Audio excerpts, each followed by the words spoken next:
Today from the Bronx, the Red Sox go for a season-high 6th win in a row. Last night, the Sox opened the second half with a well-pitched 5-3 victory over the Yankees. This afternoon, it's Eduardo Rodriguez returning.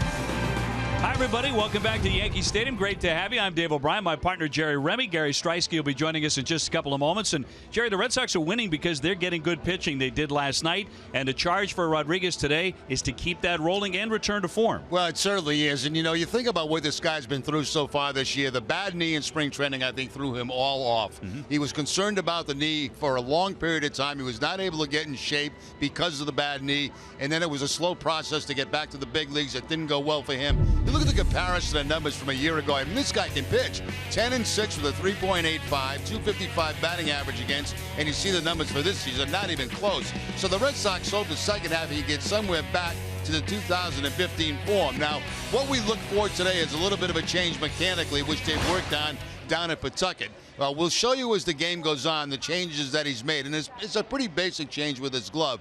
We talked a lot about tipping pitches. It's not all tipping pitches. A lot of it's mechanics that he was having problems with. As the game goes on, we'll show you the difference today. Hopefully, this difference can make a difference for Rodriguez and the Red Sox. Well, he's pitching against an opponent, as you know, that he has handled pretty well, 3-1 lifetime against the New York Yankees. When we come back, Gary Striewski will join us from field level, talking about how Robbie Ross gets it done.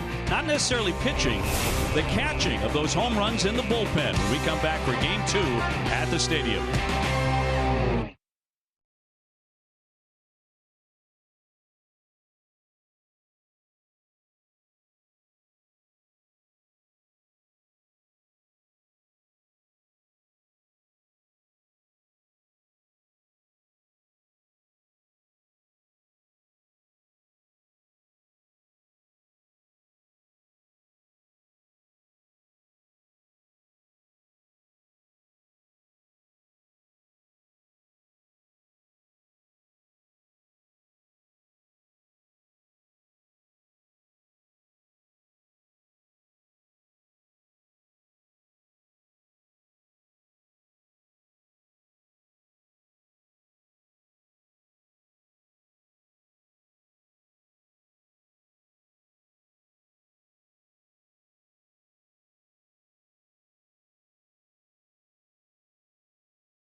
Baseball in NESN is brought to you by BuyAToyota.com, Toyota's website for deals. Dunkin' Donuts, America runs on Dunkin'. The 2017 Kia Sportage. Visit anykiadealers.com to learn more. DraftKings, the official one-day fantasy baseball partner of your Boston Red Sox. Subaru Retailers of New England. By Digital Federal Credit Union. See what DCU can save you. And by Southwest Airlines, transparency, low fares, and nothing to hide. Back in Yankee Stadium, Red Sox winners last night. We talked about the outstanding pitching the Red Sox got, but also got some power with 3 home runs against Michael Pineda. We're going to bring in Gary Striewski here in a moment, but take a look at the first home run by Ryan Hanigan and the work done out in that bullpen once again by Robbie Ross Jr. Gary, with that cap, that's some incredible technique he's mastered. Unbelievable stuff, Obi. Yeah, the home runs were all good, well, and fine, but unequivocally the highlight of last night's game was Robbie Ross making yet another sensational play in the bullpen without the usage of his glove, because Robbie Ross has a burning desire to be the best bullpen ball catcher, say that 3 times fast, in all of Major League Baseball. And oh yeah, he also has the desire to prove wrong fellow bullpen mate Tommy Lane with a friendly little wager. I think the easiest way to do it is like, I mean, yeah, like catching it like this is easy, like catching a baseball.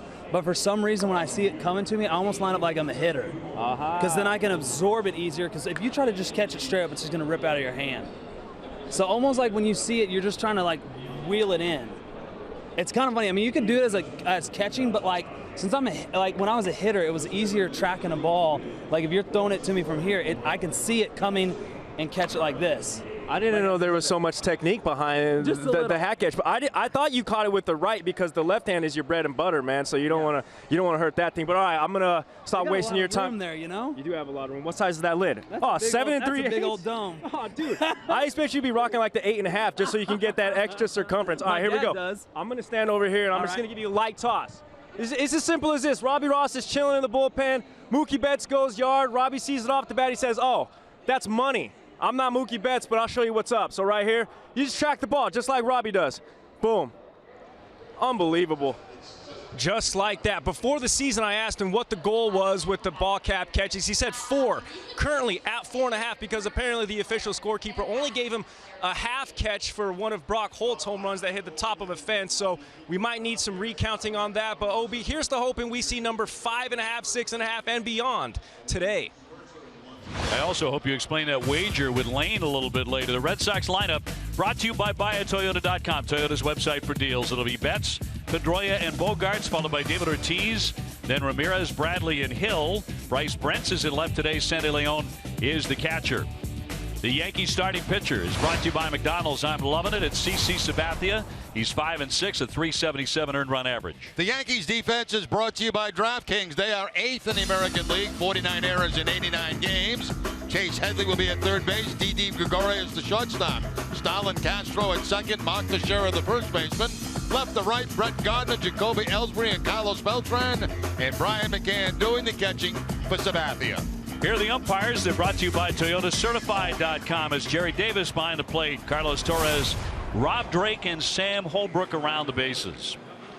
And we're available. This telecast can be heard in Spanish by selecting the SAP button on your TV remote. SAP presented by ToyotaCertified.com. Search for your factory back Toyota Certified used vehicle right now. Buenas tardes, amigos. Here's a look at the weather for today. It's become a bit overcast in the last 90 minutes or so. Mostly cloudy, and it is steamy. 91 in the Bronx. And we're set for the first pitch from the big lefty, the 6'6 southpaw, Sabathia, who has had an up and down season. First one on the way to Mookie Betts. It's a strike, and we're underway. Yeah, he got hot for a while, did Sabathia, but then he's really cooled off after his last 4 or 5 starts. 12-12 in his career against the Red Sox. Mookie last night 1 for 5 in the Sox win. And he'll take one inside. That's a pitch right there, Dave, that he's been throwing a lot more of that cut fastball. Trying to cut it in the hands of the right-handers. He has thrown a lot of innings over a long career. This is his 16th season at the big league level. And the 1-1 to Mookie. He popped him up into short right. Carlos Beltran will creep in. And one man gone. That'll send up Dustin Pedroia. The Sox have won 5 in a row. That ties the season high. And have won 8 of their last 10. They did not gain ground on the Orioles, who beat Tampa Bay yesterday, but got a little separation, 1-game separation from Toronto because Toronto lost in Oakland. So the Sox have sole possession of second place, 2 games back. That's a nice win for the Red Sox last night. Home run power, good pitching. Get that first win after the All-Star break. Pedroia hitting .303 with 8 homers, 37 runs batted in. He has a 4-game hitting streak. A lot of at-bats against Sabathia. Of course, both he and David Ortiz with a ton of at-bats against the lefty. And Pedroia lifetime .279 against Sabathia, 17 out of 61. You know, last year Sabathia made 3 starts against the Red Sox, was 1-0 with a 2.12 ERA in those 3 starts. The 2-0 to Dustin Pedroia. And that's taken inside. That's that cut fastball again. That's just inside that time to run the count. 3 balls and no strikes. Sabathia, 36 years old. Clearly at the end of his career. Here comes the 3-0 pitch. He seemed to have revived his career, as you mentioned, Jerry, a little bit earlier this season. Hit hard lately his last 4 starts. He's 0-2 with an 8.22 ERA. Had a good run against ball clubs that really were not very good. The 3-1 on the way. And he walks him. So Dustin Pedroia, the first man to reach today in front of Xander Bogaerts. Red Sox only managed 8 hits last night, but they held the Yankees to 4. With superb bullpen work by Ziegler and Ross and Koji. And they held the Yankees to 1 hit over the last 3 innings. This is not a juggernaut of a Yankee team offensively by any measure. Here's Xander Bogaerts now hitting .327 with 11 homers and 58 runs batted in.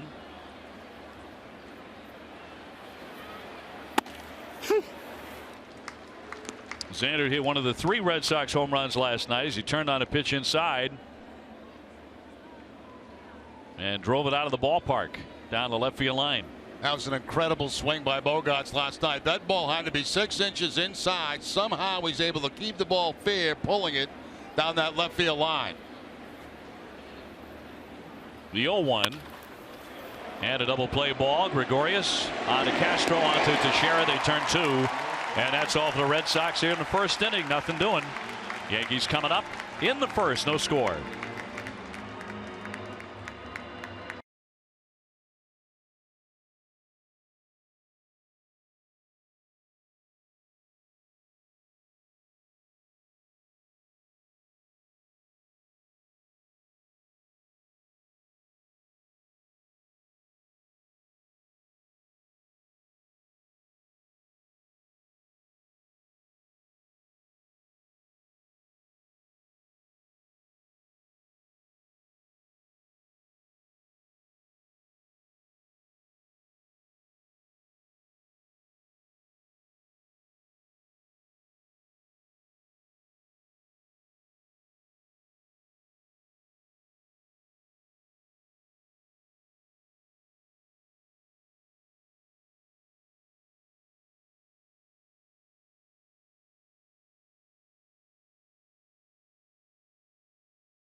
Here's the Yankee lineup brought to you by your New England Chevy dealers. Brett Gardner leads it off, then Jacoby Ellsbury, Beltran, Rodriguez, and McCann follow. Mark Teixeira at first base, Gregorius at short, Castro at second, Chase Headley the third baseman. And the Red Sox starting pitcher, it's a big outing for him, presented by New England Audi dealers. Eduardo Rodriguez back in the rotation, 1-3 and 8.59 ERA. The Red Sox defense is brought to you by Southwest Airlines. They are 9th in the league with 49 errors. Aaron Hill at third base, Xander Bogaerts at shortstop, Dustin Pedroia at second, Hanley Ramirez at first, Brent Bradley Jr. Betts in the outfield, and Sandy Leone doing the catching. And we'll find out what the young left-hander learned in 2 starts with the Paw Sox after his demotion at the end of June, as he takes on Gardner to lead things off. Well, we should be able to show you right away after the very first pitch, and it's something very small but very noticeable that he worked on in the 2 starts he made down in Pawtucket.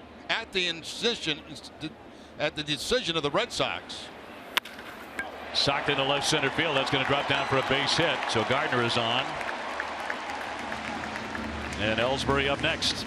Let's take a look first of all at the Rodriguez of the last time we saw him and Rodriguez now, and we'll see if it makes any difference today.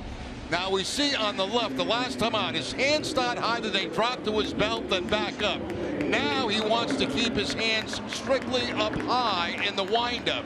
Very similar to what John Lester used to do. And that's what they were working on down at AAA. Of course, Gardner starts out with that line drive base hit to center field. All well and good if he gets the same results as John Lester, as Ellsbury is next, hitting .276. Yeah.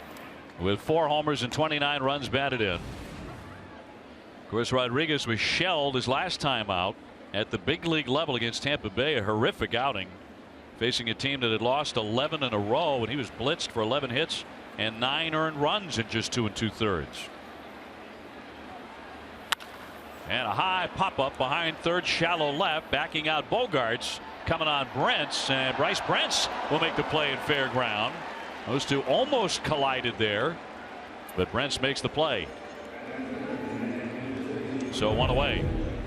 As Bogaerts, he's making the call, but once the outfielder calls off Bogaerts, he's got to get out of Dodge, and he did. Outfielder has priority over the infielder, and even though Xander felt like he could make that play, Bryce Brentz thought it was easier for him coming in, and it always is. Xander's skipping out of the way, avoiding a collision. You know, getting back to Rodriguez for a second, so much has been made about tipping pitches, and you know, I caught him tipping pitches last year. It was very, very obvious. It's so obvious that I picked it up. I haven't found it as obvious this year, although teams say that they have had his pitches.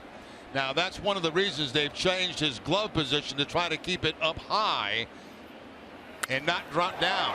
Line into left field, but Brentz backs up for the catch, and they're 2 down. And we talk about that tipping pitches, and the hitter, if he's smart enough and he knows what to look for, he can get those pitches. But I keep going back to Mariano Rivera all those years with the Yankees as the best closer I ever saw. Everybody knew what he was going to throw. There was no question he was going to throw a cut fastball on every pitch. The only question was it was going to be inside or outside. That was it. But you know, I got a couple of funny stories about tipping pitches that you know, I used to have a guy.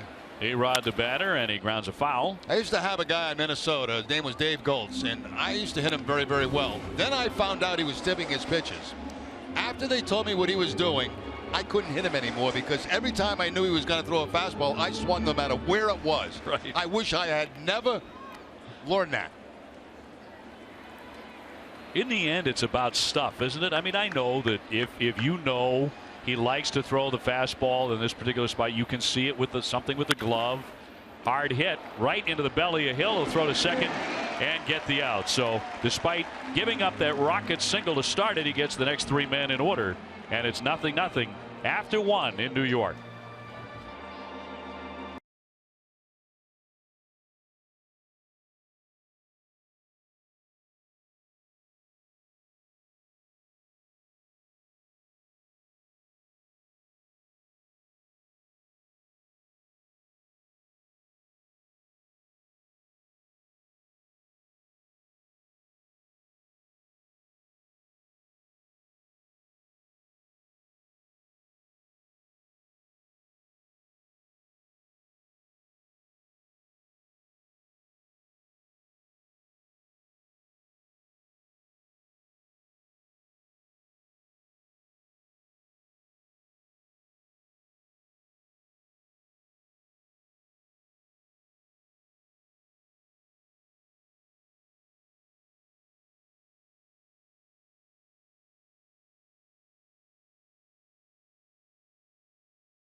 T-Mobile, Red Sox players with 10 or more homers, 20 or more doubles, and 50 or more RBIs. Ortiz, Betts, Bradley, Bogaerts, and Shaw.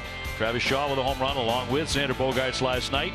No other major league team has more than 2 such players. 15 ball clubs have 0. And on cue, here's Big Papi hitting .331, 22 homers, 72 runs batted in. And 2 old foes here. David 16 out of 70 lifetime against Sabathia. Yeah, 229 with 2 home runs against Sabathia. Shift put on. Chase Headley on the right side of second base. Castro back in the outfield. And the 6'6 lefty delivers a strike. Hanley Ramirez on deck, and then Jackie Bradley. A promising start for Eduardo Rodriguez. There were a couple of well-struck line drives, but he got out of the first inning unscathed. And we'll see if that continues throughout the afternoon here in the Bronx, where he has pitched well in his career. As brief as it's been, the 0-2. Liner and caught by Gregorius at short. 1 out. That's happened a couple of times in this series already to Red Sox hitters. They've had the shift on. It was, I believe, Jackie Bradley Jr. last night that hit one in that direction. And today it's David Ortiz. That ball sinking and tailing away from Gregorius, but he's able to make the catch right above the dirt.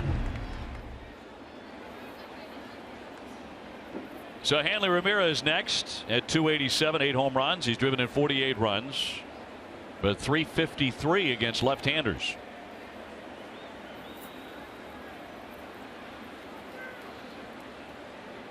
And the first one. High pop up into left field. Gregorius out, Gardner in. And the left fielder has it.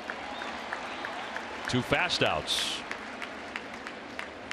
Yeah, July 23rd, Tom Caron and Garen Austin in supporting the 2016 Run to Home Base presented by New Balance. The money raised will help fund clinical care and counseling for veterans and their families. For more information, if you'd like to participate, visit runtohomebase.org. 2 down, Jackie Bradley will climb in, 293 with 14 homers. He has never had a hit against Sabathia. He's 0 for 11 against CC Sabathia. And a breaking ball in for a strike. Yeah, pretty good breaking ball right there, right down and away from Bradley on the outside corner. Certainly not a pitch you want to swing at for your first strike. Jackie was 0 for 3 last night. The 1-strike pitch. And a blooper, and that's going to find a home in shallow left field for a base hit. Red Sox with their first hit of the day.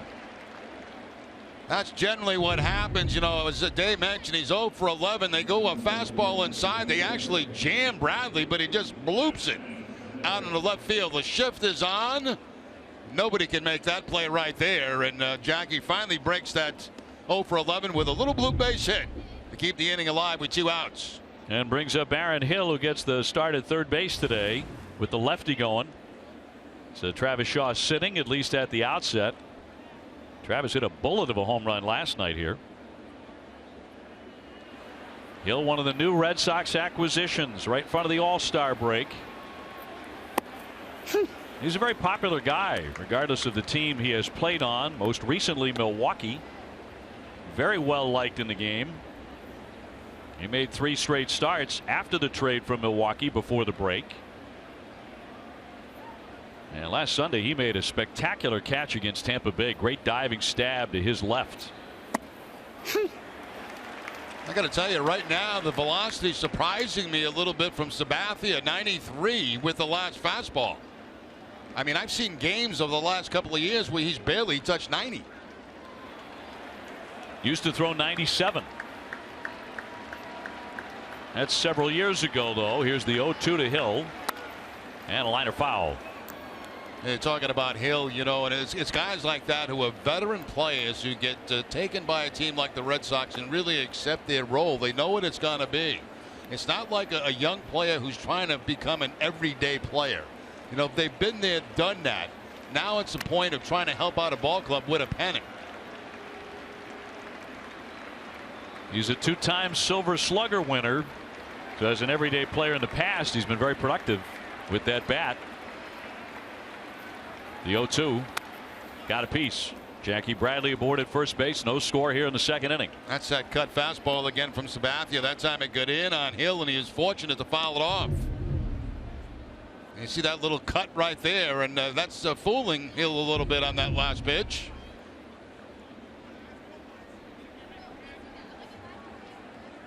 Hill with the Red Sox, 3 for 12. Bryce Brent's on deck.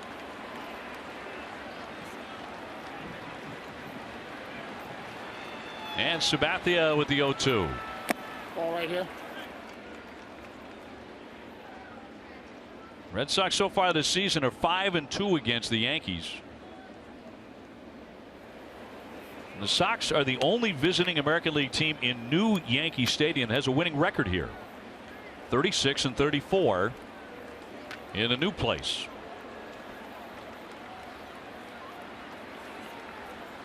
Two down and a 1-2 to Hill.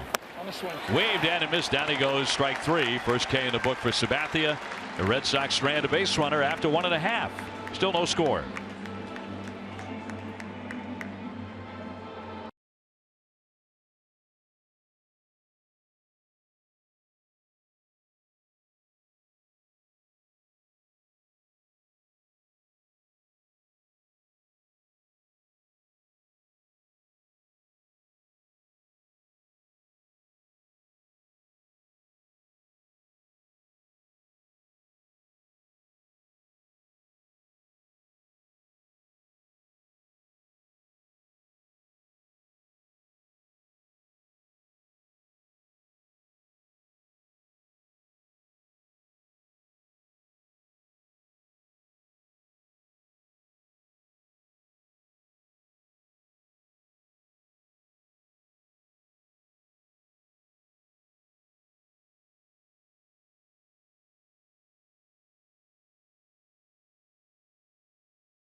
Yankee Stadium do you prefer? We were talking about the new place a little earlier. Text 1 for old, text 2 for new. Text your answer to 536-536. Message and data rates may apply. One message per vote. Has no question for me. Text 1 for old. There was nothing like the old Yankee Stadium. As McCann will get in and swing at the first pitch, and there's Ramirez backing up. He'll take it to the base and get the out. I knew you'd go old. I used to love that place. It was, you know, so intimidating to play in. And in those days, of course, it was a great rivalry between the Red Sox and the Yankees. And to go in and play in that ballpark and the stand in the batter's box where you knew where Babe Ruth stood and Lou Gehrig and, you know, all the greats, DiMaggio. And I mean, it just goes on and on and on. It's intimidating. And the fans were right on top of you in that place. It was just a great place to play a game of baseball. Here's Teixeira batting right-handed. Struggling along at 189 with 7 home runs.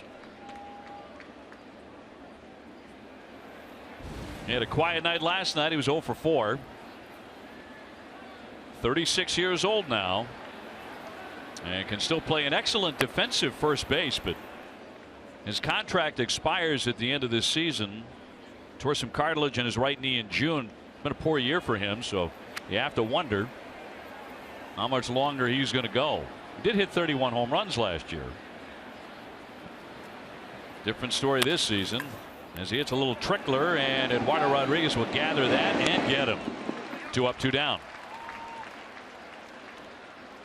Follow Red Sox baseball live with the MLB.com at Bat app. Stay up to the moment with game day, live game video, and more. Download MLB.com at Bat, the #1 app for live baseball on your smartphone and tablet today. And just to give a little secret away, yesterday before the Red Sox did their workout, I actually went out here at second base to take a peek at what the new Yankee Stadium looks like compared to the old one. And of course, if anybody knew that, I'd get thrown out of the ballpark. But the fact is, it's not even close. It was so intimidating because everybody was so close to you at the old ballpark. This is such a spacious place that you don't get the same feeling. Yes, there's a lot of people. Yes, it can get very loud, but they're not right on top of you like at the old place. The 0-1 to Gregorius is taken inside.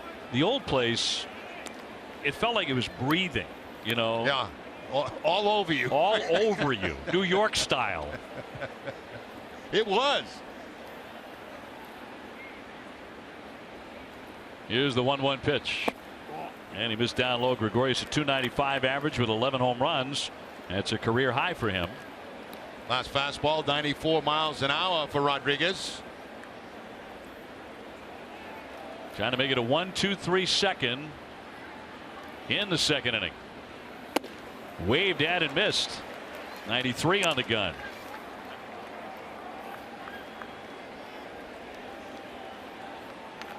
Yankees right now 8.5 games out, so it's not real noisy here. They are 1 game under 500. 2-2. Poke foul. Now, so far, you know, we showed you earlier in the first inning what Rodriguez is trying to do with his glove, and so far he's been consistent with it. He hasn't dropped back into his old habit. You'll see right here that he keeps it up high. It does not dip down to where his belt is. You know, this kid's gone through so much this year, so much on his mind as he goes to pitch. It's tough to pitch that way. Yeah, that knee and the tipping problems and a high fly to short center. He's going to make very quick work of the Yankees here. He gets him 1-2-3, and he breezes in the second. 0-0 after 2.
'86 Sox, and in their 89th game of 1986, the Red Sox would lose to Seattle 10-4. Dwight Evans had 2 hits, and he drove in 2 runs for Boston. Some of the fans now heading for cover as a light rain has begun to fall here in New York. We have no score after 2. It'll be Brents, Leon, and Betts. First time up here against Sabathia. And we're hoping this is going to blow right by in just a few moments. Bryce Brent's getting a start in left field. 3:08 a homer, 7 runs batted in. And Jerry, he's looked pretty comfortable up there. Yeah, it really has. I mean, you know, he's got the 1 home run, 7 RBIs. And that's in limited playing time. Recalled on the 24th of June. Takes a big swing. We know that. What did he tell you, Dave? He goes for the home run on every single swing. And then if he gets 2 strikes, he said it might shorten up a little bit. I have not seen that. Yeah, that's been missing. Here's the 2-0. Raining harder now. Sounded like he broke his back. Gregorius circles it and throws off target. Off the glove of Teixeira. And so Brents is going to be safe at first base. On an out that should have been made by the Yankee shortstop. Yeah, I agree with you. He's got this ball. He surrounds it, but he had it in plenty of time to make a good throw to first base. Instead, he tries to make that throw on the run, and it's going to sail away from Teixeira as the ball kind of tails back into Bryce Brents. So it'll be an E6. That's the 13th error of the season for Gregorius at shortstop. So the leadoff man on for Sandy Leon, hitting a gaudy .455 with 1 home run. And he'll take a ball. He doubled and singled last Sunday in his last game before the All-Star break. Seems like every time you look up, Leon has 2 or 3 hits. He batted .455 in the first half, and that's history.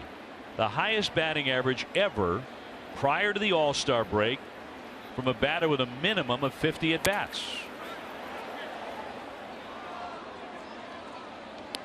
I was talking to Sandy before the game about that. I gave him that number, and he was very unimpressed. He had his head in his book. He was going over hitters for the Yankees, and he said, winning is the first thing I think about. Yeah, you know, you don't like to talk to catchers, especially about their offense. Their focus really is on the starting pitcher for the day, the opposing team, and the hitting part comes second. Foul.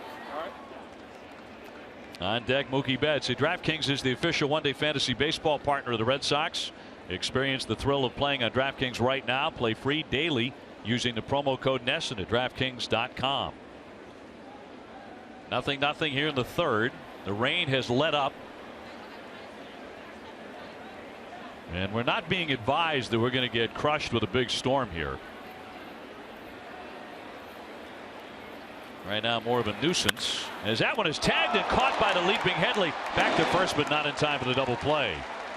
That's the way it's going for Sandy Leon these days. Even his outs are really loud. Now, that was a changeup that time, and he did a great job staying back on it. A hard line drive to Headley. Headley tried to double up Brents at first base, but the ball was hit so hard that Brents didn't have time to really get that far off first base to get doubled up. Had that been ball had been to the second baseman or shortstop, it might have been a different story. Top of the order now, Mookie Betts, who is 0 for 1. He's flied to right. He's 2 for 6 against CC Sabathia. It was a rarity last night. Betts did not score a run. He has scored 75 times. That's number 2 in the majors. Though he did get a hit last night to run his hitting streak to 12 consecutive games. And there's one line into center field. Hit solidly. Red Sox are getting some swings off Sabathia, even though a couple of them have been caught. First and second with 1 down. That's a rocket right there. You know, Mookie hit a ball last night in the gap in left center field that I thought was absolutely crushed. I mean, it sounded like this coming off the bat. That looked to be a changeup right there that stays inside, and Betts just does a great job taking it back up the middle. You could hear it there. But the ball last night, I asked him today about it. He said, no, he said, I didn't quite get all of it. It got to get inside on me a little bit. And I said, man, it sounded good coming off the bat. Fenway Park, that ball would have been well off the left field wall. The Red Sox are their best scoring chance so far here in the early going with Pedroia the batter. Runners at first and second, only 1 away. Sox have hit into 1 double play so far here this afternoon. Those Bogarts in the first inning. Pedroia took a walk in the opening frame.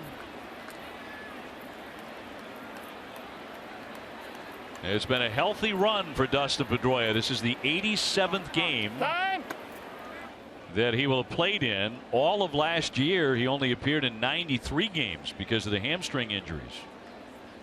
So, completely different story. He's hitting over 300.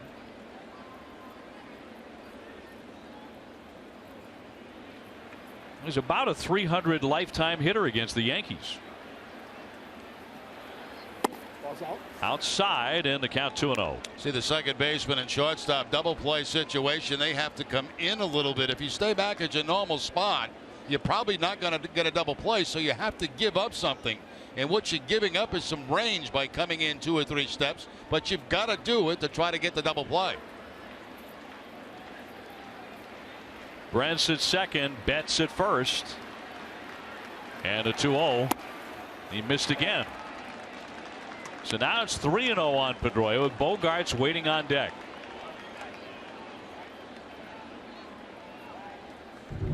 Not even close this time. 2 balls, no strikes, and way up and out of the strike zone at 88 miles an hour.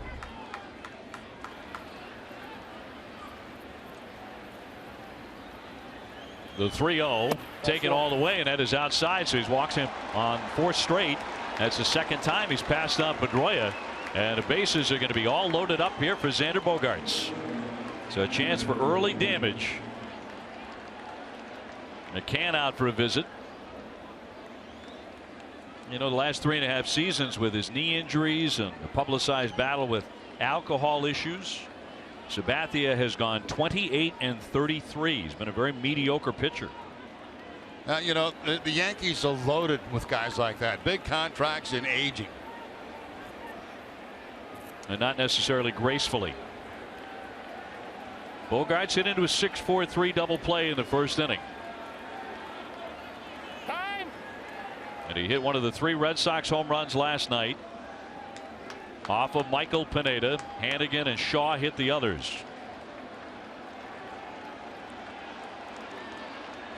No place to put him, and 1 down. In for strike 1. Back to last night.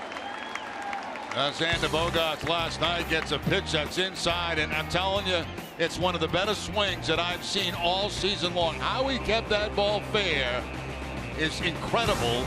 The way he pulls his hands inside the baseball and gets the barrel of the bat out. The bat speed from Bogaerts on that particular pitch. They're loaded in the 0-1. Waved at and missed. That one kind of disappeared on him. And it looked like a changeup that time. 85 miles an hour from Sabathia. There you see the changeup grip. Completely fooled was Bogaerts to run the count to 0-2.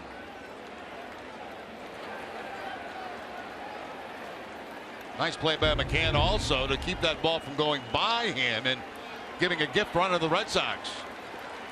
The rain has stopped. Sox have a man at every base, and Brent's, Betts, and Pedroia. And the 0-2. Towards short again. Gregorius to Castro. 1 on the first. Close, and got him.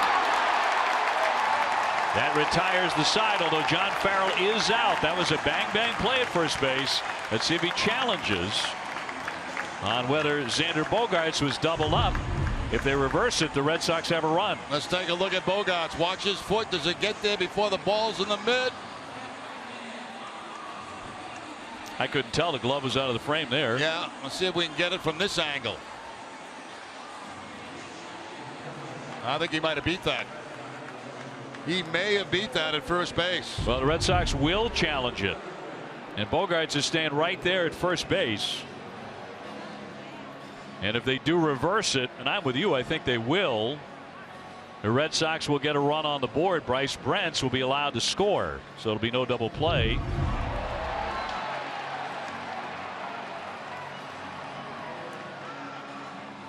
I don't know. To me, it looks like Bogaerts beat that play at first base, and right away Amaro, the first base coach, noticed that and told him to take a look at it. We'll see. Now they're calling New York. Why do they have to call New York? We're in New York.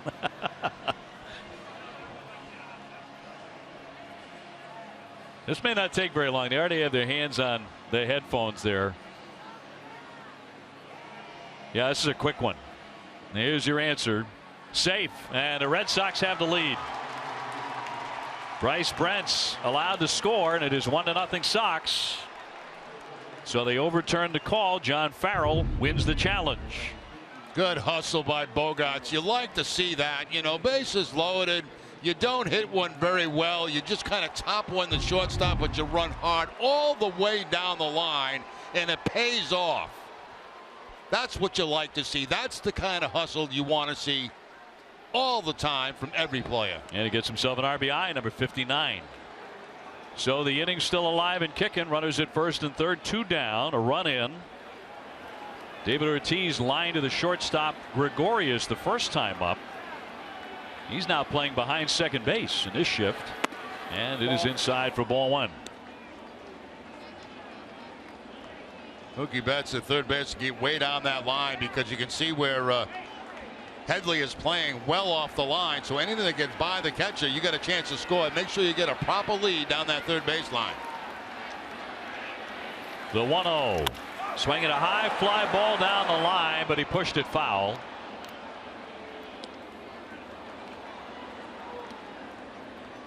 Ortiz with 525 home runs, and 52 of those have come against the New York Yankees. It's actually tied with Yaz for 5th most all time against the New York Yankees. 1-1. Breaking ball popped him up and foul out of play. I'll tell you, this sounds crazy. I know it is, but I'm going to say it anyway. Now that Ortiz is down 1 ball 2 strikes, I'd send Bogaerts at first base because I guarantee you, if Betts gets down that line, if they throw through, he's going to score with no problem. He's going to score with no problem at all. I like your crazy talk. I mean, why not? 1-2 and popped up into left center field. Coming on Gardner. Time to get there, and he'll make the play to retire the side. But the Red Sox, because of that reversal on the call at first base, get a run. RBI for Bogaerts. 1-0 Boston.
Friend, the two head out and do some deep fishing in the Everglades. Catch it tomorrow night at 7 right here on NESN. Jerry Remy, Dave O'Brien, Gary Striewski with you from the Bronx. Red Sox with a 1-0 lead as we go to the bottom of the 3rd inning. Xander Bogaerts beating the Rap at first base on the double play ball. He was ruled safe and got himself an RBI. So Rodriguez with a slender lead. He delivers a strike on Starlin Castro. Will lead off the 3rd inning for the Yankees. And then it'll be Headley and Gardner.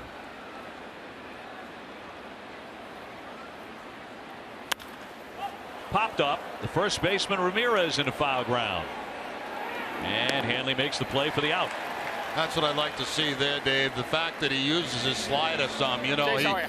he gets away from that quite often, but that time he did show the slider, and he gets the pop-up out. And you see the grip on the breaking ball, and Rodriguez with that breaking ball down and in, and he gets the pop-up from Castro. So that's a third pitch that he desperately needs. We've talked about that all season long, watching Eduardo, that he has to have a breaking ball that he can go to at least occasionally to keep them honest. And if it's there, here's Headley, who is 2 for 9 against Eduardo in his career, hitting .257 with 7 home runs. That was another one that time to the outside part of the plate.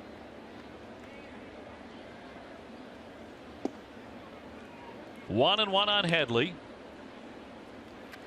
Yankees 8.5 games out, under 500 right now. Joe Girardi said last night, of course there is urgency for this Yankee team. Fly down the right field line, but he sliced it foul. He said, you know, eventually you run out of games to make a difference.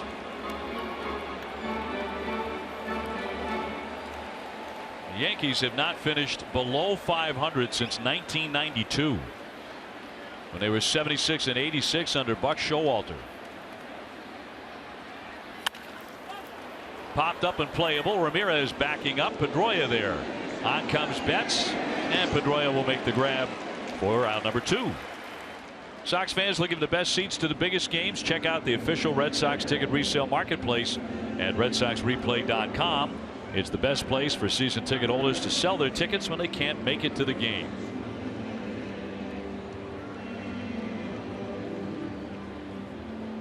And Gardner started the ball game by rocketing a base hit into the outfield. But Rodriguez has not allowed a Yankee hit since.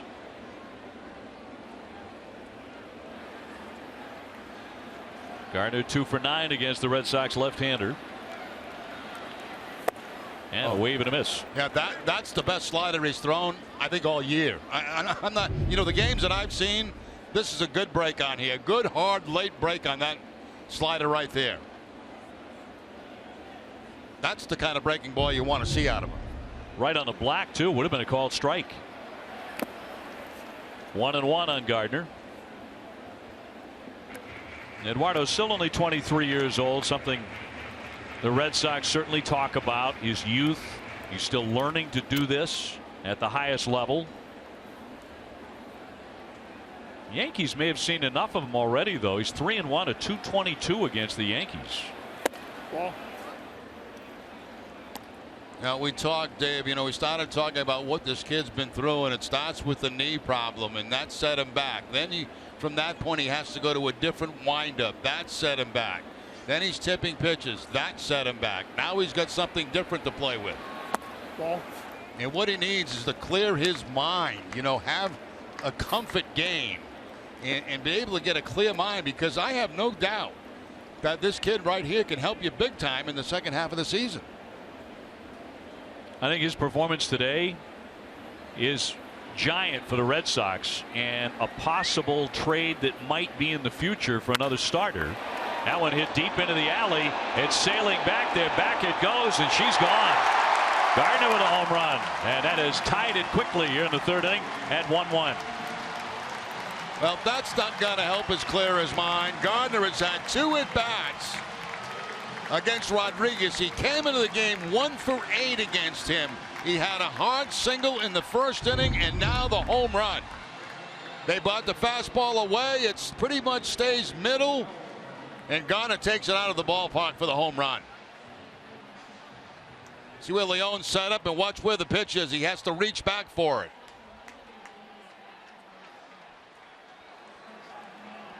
And off into the pen, so we're at 1-1, and the batter will be Jacoby Ellsbury.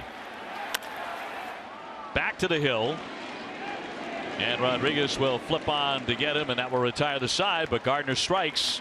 Home run number 6 for the leadoff man, and it's a 1-1 game here in New York.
by Southwest Airlines.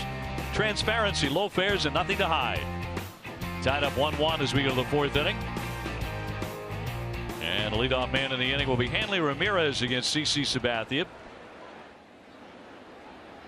Then it's Jackie Bradley and Aaron Hill. Gardner tying the ball game with a shot into the pen. So each side now 2 hits this afternoon. Sabathia 12-12 lifetime against Boston. He delivers a strike. Hanley with a fly to left first time up. So he's now 0 for 8 against Sabathia, looking for his first hit. Jackie Bradley got his first hit against the left-hander with a base hit in the second inning. He had been 0 for 11.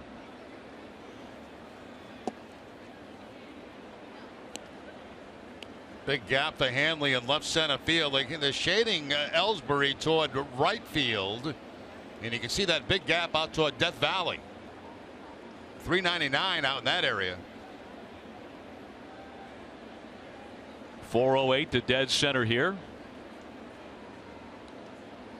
Out toward Monument Park, the 1-1. Sounded like he broke his bat, and a routine fly ball to Ellsbury for the out. Gary, you were talking about the story behind Robbie Ross and Tommy Lane and the wager they made out in the bullpen. Yeah, it was incredible. You know, one thing that the fans need to know about Robbie Ross is he will never back down from a challenge, especially if there's $100 at stake between him and Tommy Lane. So spring training, Tommy Lane sets the over-under at 4 catches in the bullpen with strictly Robbie Ross's hat, and he says no problem. Yesterday, he caught his 4.5, and Tommy Lane is the official judge. Back in July, Brock Holt hit a home run off the top of the fence, and Lane only awarded him a half a catch because he wanted to keep the line under 4. But with that snag yesterday, Robbie Ross wins, and we still have like 70-something games left to be played, and Tommy Lane probably sitting behind that glass wall, remorseful that he ever doubted Robbie Ross's ability. Yeah, he's out $100. I asked Ross this morning about it. He said he honestly believes that he can get about 8 or 9 this season. And I mean, 4 was nothing for him. He's covered that at the All-Star break. It was the size of that hat that he is using. I mean, it's a gigantic lid. I'm surprised he didn't have 8 or 9 already. The 1-1. The breaking ball in there for a strike on Jackie Bradley, who singled in the second. Red Sox 1, Yankees 1.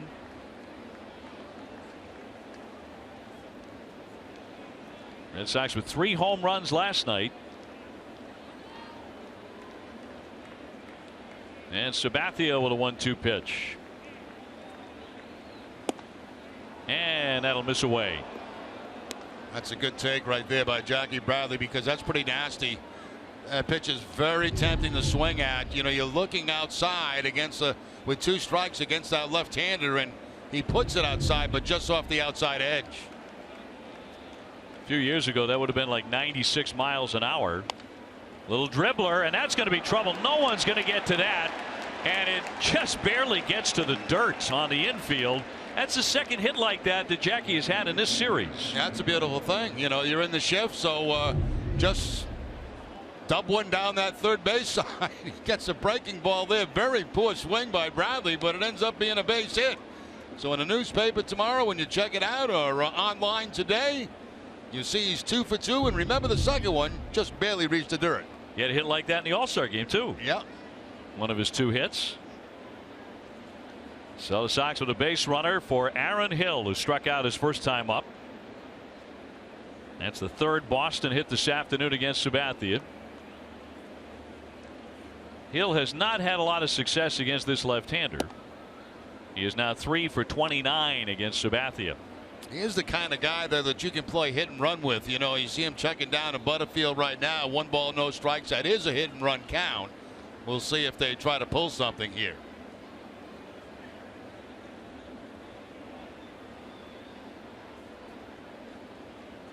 The 1-0. That'll miss.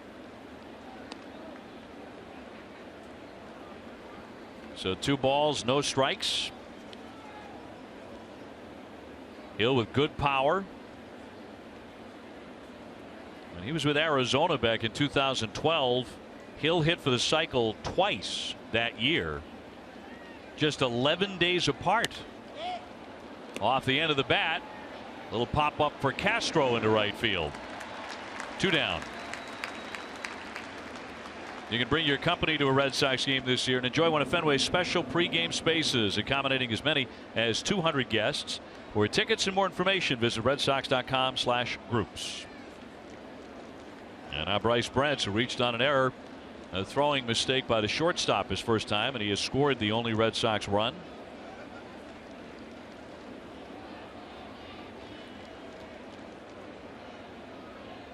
Bradley still on at first base with 2 gone.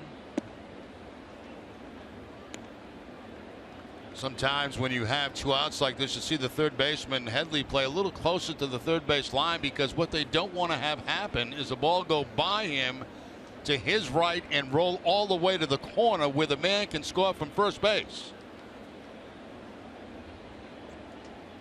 Sabathia is 1-0. In for a called strike, says Jerry Davis.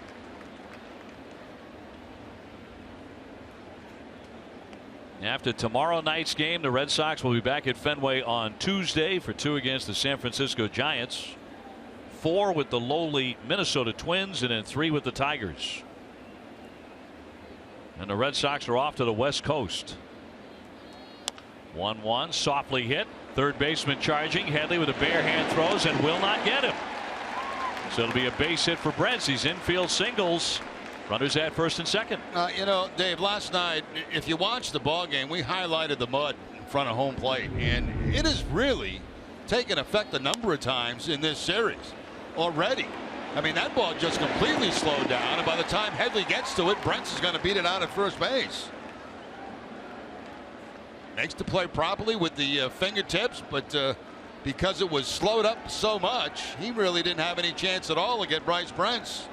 So that keeps the inning alive. A couple little ground balls. There you see that area in front of home plate that's really, really wet. And that slows up any ground ball through the infield.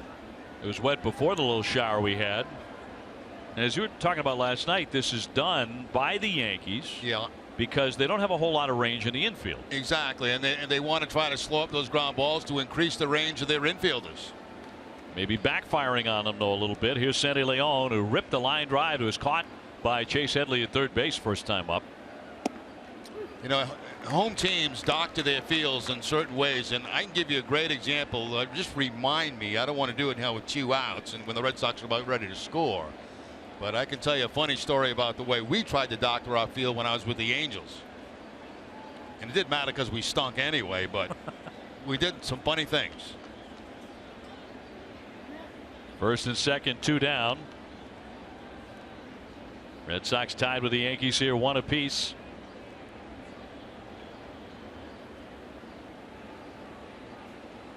And Sabathia quite deliberate with men on in particular. He misses again. 1 ball and 1 strike. Sabathia, 6-time All-Star. He was the American League Cy Young winner in '07 when he went 19-7 with Cleveland. A lot of innings on that arm, over 3,000 innings. The 1-1. Loop foul.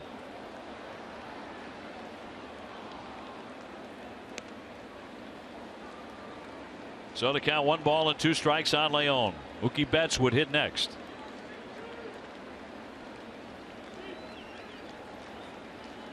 Jackie Bradley with an infield hit on at second. Bryce Brentz with an infield hit on at first. And Leon will ask for time and get it. Sabathia very, very deliberate with the man in scoring position.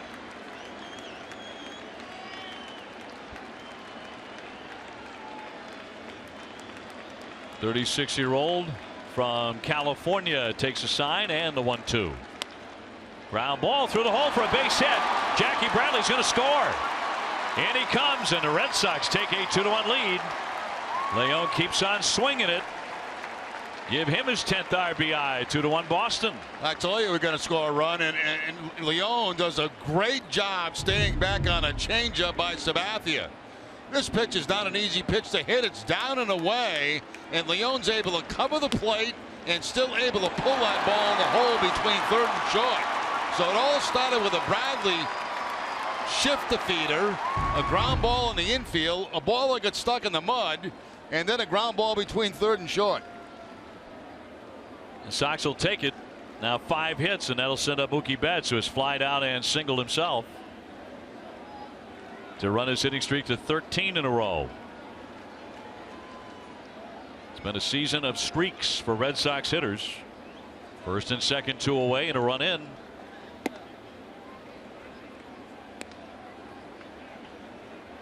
Mookie Betts with 118 hits. He is tied for second in the majors.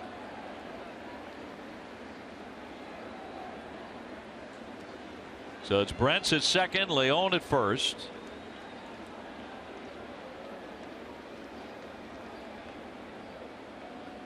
And the 1-0. And he's taking inside for ball 2. Red Sox got the first run of the game in the 3rd inning, and when Boston scores first, they are 20 games over 500 at 33-13.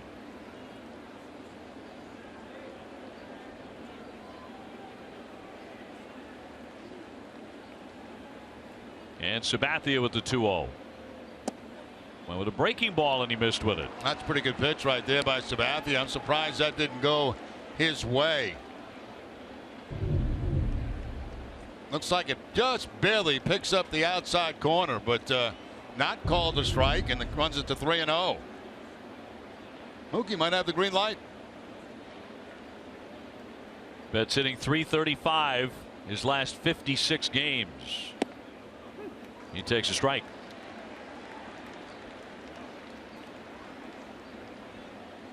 Oakland and Toronto have gone to the last half of the 3rd inning. It's 4-3 Oakland. And playing on the West Coast.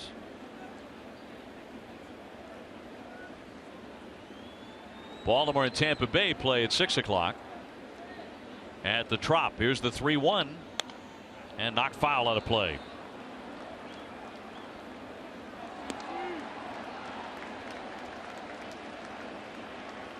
Pedroia on deck, waiting his turn. Red Sox with a 2-1 lead on the RBI single by Sandy Leon.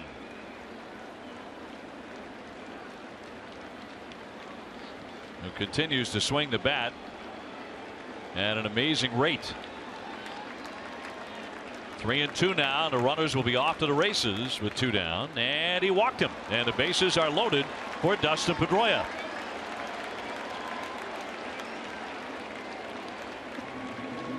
It's not exactly like he's been knocked around this inning by the Red Sox, but it has been a long inning for CC Sabathia on a very warm afternoon. And Larry Rothschild, longtime pitching coach, to talk with his lefty. CBS Health is proud to support Stand Up to Cancer. We invite you to share your hashtag reasons to stand up by posting a photo or video of why you stand up to cancer and tag at CBS in action. We'll see what words of wisdom Rothschild was able to impart here. The bases all loaded up. The Red Sox 2 down, a run in. Pedroia has had very little to swing at so far. He walked in the 1st. He walked again in the 3rd.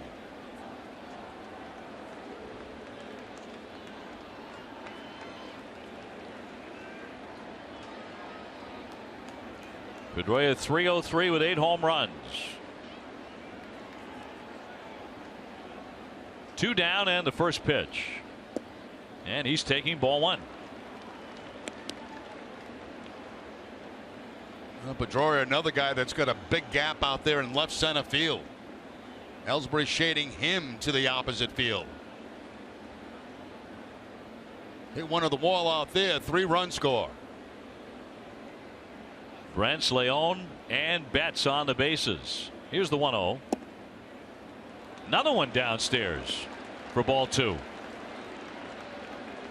Especially against Pedroia, he cannot find a strike zone. No, it looks like he's aiming the ball now. It looked like that way to Betts, and looks like the same now to Pedroia. Pedroia should get an opportunity to drive something right here, as Sabathia has fallen behind again.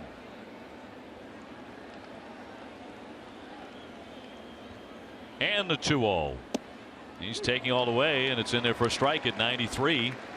Now Dustin sensing that too, that he's just trying to aim the ball to get a strike, taking that pitch on the 2-0 count, taking all the way. Bogaerts the on deck hitter. Red Sox ahead 2-1. Sabathia has been out there for about half an hour in this inning.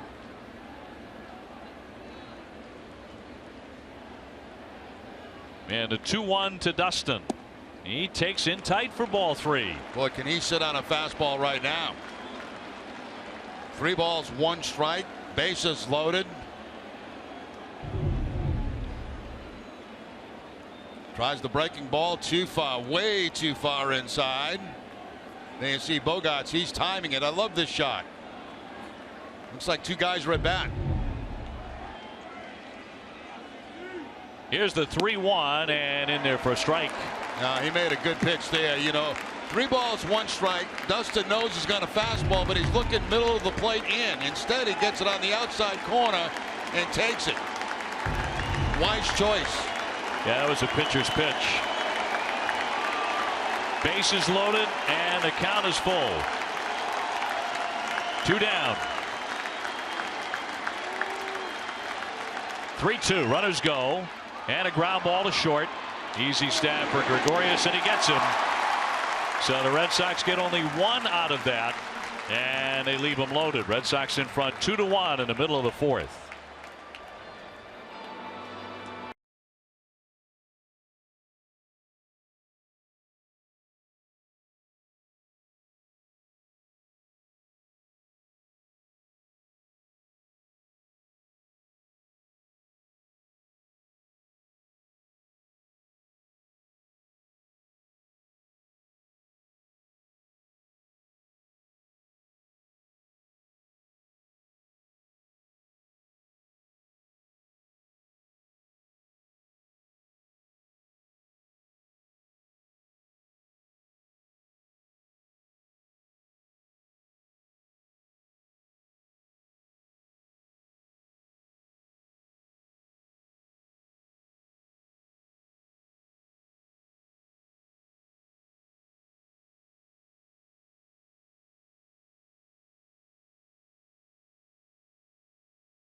TC, Tim Wakefield, and Steve Lyons break it all down.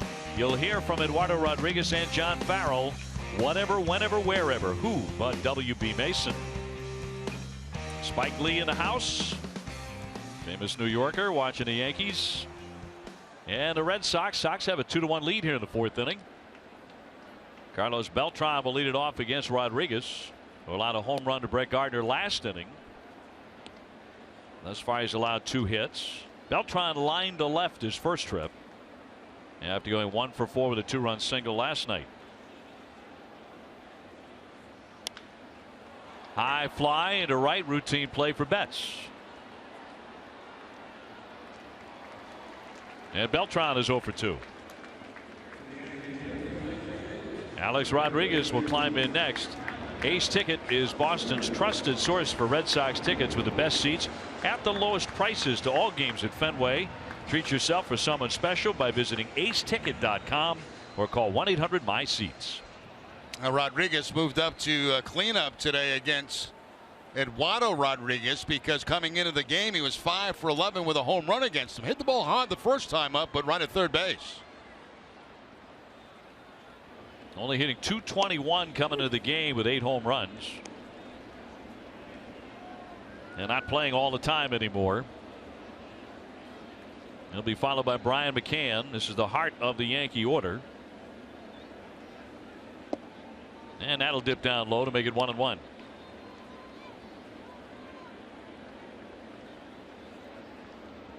Tomorrow, first pitch is at 8:05. It's the Sunday Night Baseball game. David Price against Masahiro Tanaka in the finale of the series. Red Sox will have Monday off, then open a long homestand on Tuesday at Fenway. Right back at it on Yawkey Way. The Giants, the Twins, and the Tigers coming in.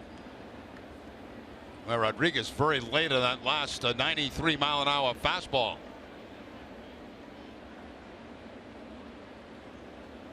The lefty's 1-2 and poke foul out of play. And stayed with it that time. That time contact, but fouled off to the opposite way. This fastball at 94, trying to sneak it by him, but just gets a piece of it and fouls it off down that first baseline. Eduardo Rodriguez has not struck anybody out yet. Trying to make A-Rod that first man. And just missed at 94. 2-2.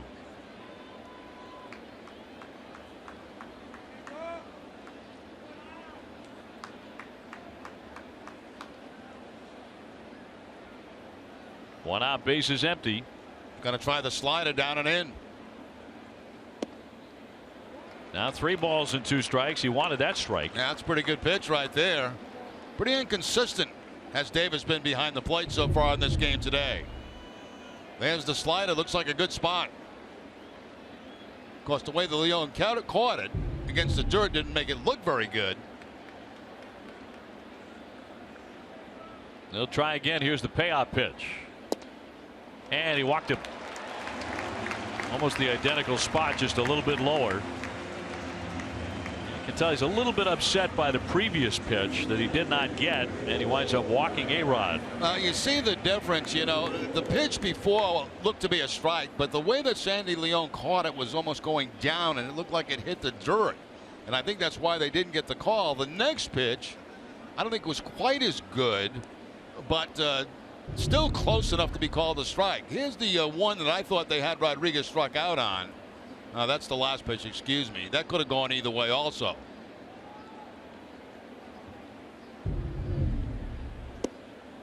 So it'll be inside for a ball there on McCann, who is 0 for 1 with a tapper to first base. Red Sox ahead 2-1.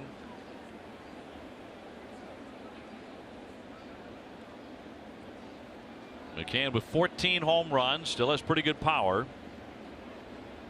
And lately he's come to life with his bat over the last 16 games or so as he knocks a foul out of play. Over that span of games, he's hitting .349.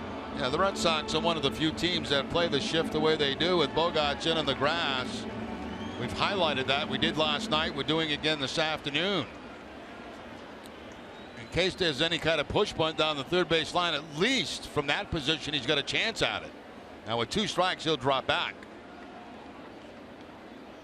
1 out and a 1-1 to Brian McCann.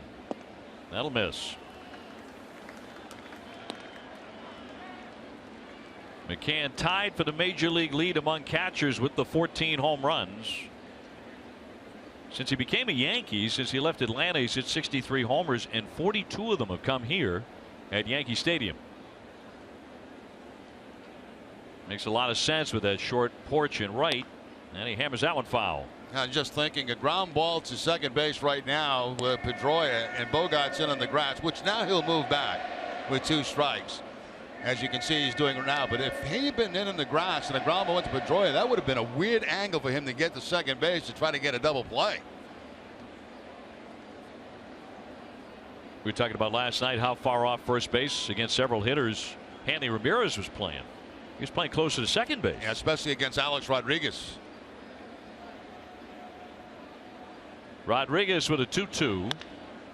And that's going to find a home in right field for a base hit. A-Rod will move up to second and stop there. So McCann beats the shift with a single.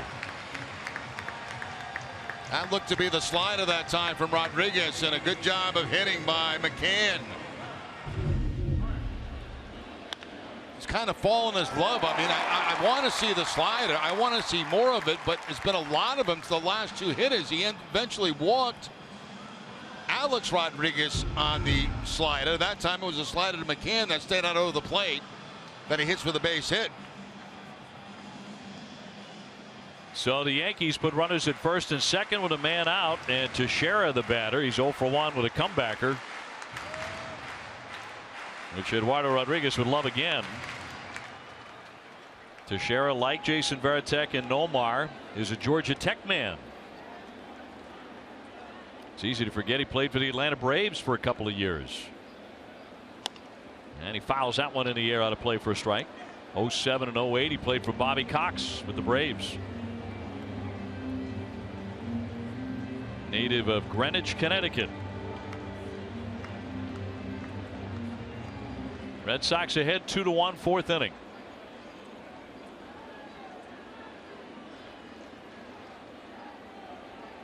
And Rodriguez looking for a ground ball right at an infielder.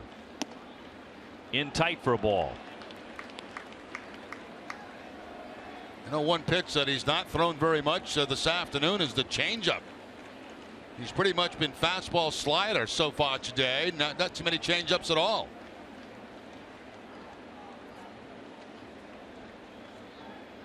The 1-1.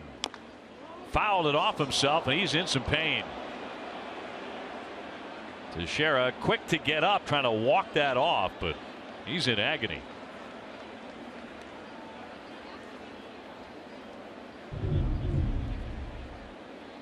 Fastball tops it. And right off that left instep, it looks like. Is that what they call it? The instep? I call that ouch.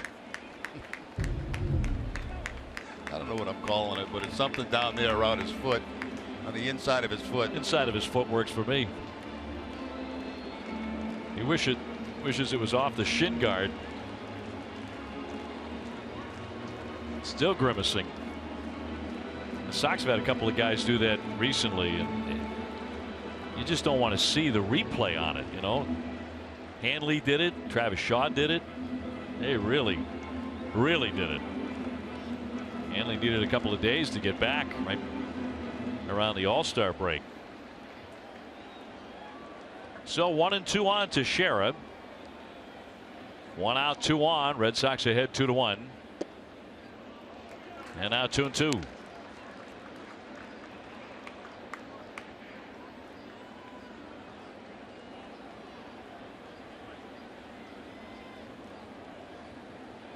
Gregorius on deck. A-Rod at second, McCann at first. Rodriguez trying to get out of it and may just do that. Bogarts to Pedroia on the first, double play. Eduardo Rodriguez gets the twin killing, 6-4-3 and out of the inning, 2-1 Red Sox.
By AAA, an exclusive look at the Sox trip to the All-Star game in San Diego. A special focus on Big Papi as he attended his last Midsummer Classic.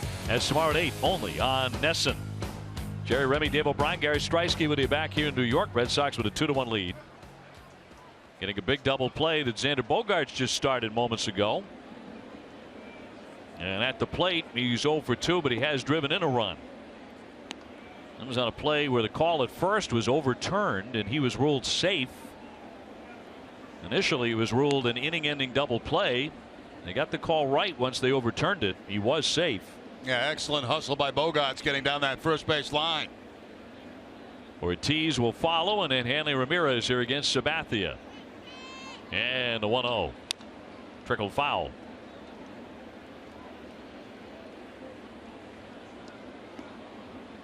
So 59 RBIs for Xander Bogaerts.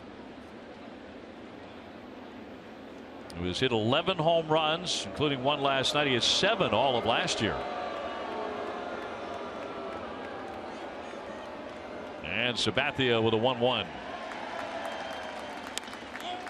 High fly to center field, and here's Ellsbury. And one man out. Let's get out of Gary. Guys, we are well aware of the curse of the Bambino. Back in 2008 during the construction of Yankee Stadium, one fan from Boston, or actually a fan from Bronx who's a Red Sox fan, tried to implement the curse of Big Papi. Remember back in 2008, a construction worker buried a David Ortiz jersey and then the cement of the construction of the stadium, and then word got around. The excavation then began. I think we're going to show you a picture here of the jersey being pulled out of the then dry cement, a David Ortiz 34 jersey here buried. And then I pass this every single time we come here. Now it's actually railed off. They didn't fill the hole back in. This actual hole is the one that Ortiz's jersey was buried in. It's railed off now right outside of the visitor clubhouse. It didn't work though in 2009 because, guys, that was when this stadium opened, and that was when the Yankees last won a World Series. That's right. They beat the Phillies here in the October Classic. Slammed down the line, but foul. I bet that's part of the tour of the new Yankee Stadium. Yeah. Is there part of you that can't believe they went in and carved up dry cement to go after a David Ortiz jersey? Yes, that does not surprise me. Does not surprise you? No. I think it's ridiculous that they would take the time to do that. They paid guys to go and do that. Fly to center field, and Ellsbury will back up.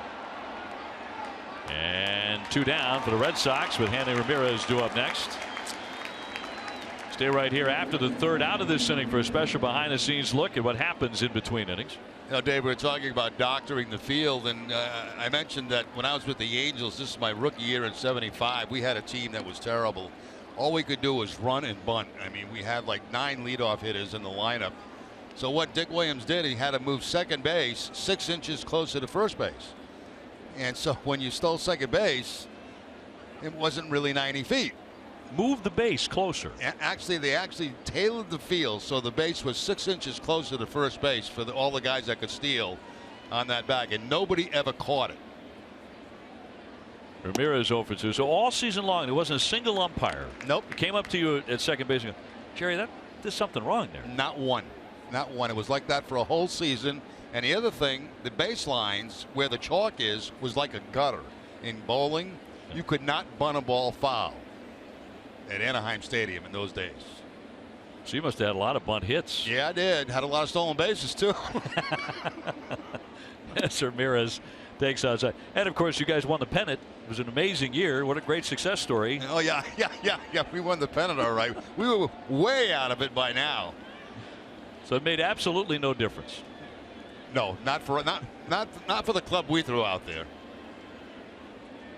Hanley with 2 flyouts, bases empty, 2 down. Red Sox leading 2-1.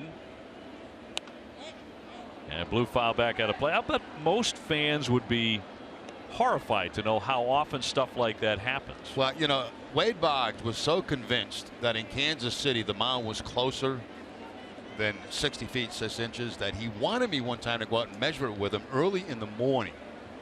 And I always hit well in Kansas City. I didn't want to go near the place, you know, have him, you know, find out that this mound may be closer or not, because I always did very well there. He did not. Right. And he was convinced that that mound was close. He wanted to go out there with a tape measure and measure from the rubber to the plate. Cut on and missed. And down he goes, strike 3. Don't go anywhere as we stay in the park here at Yankee Stadium.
Red Sox ahead 2-1 here in the middle game of the series.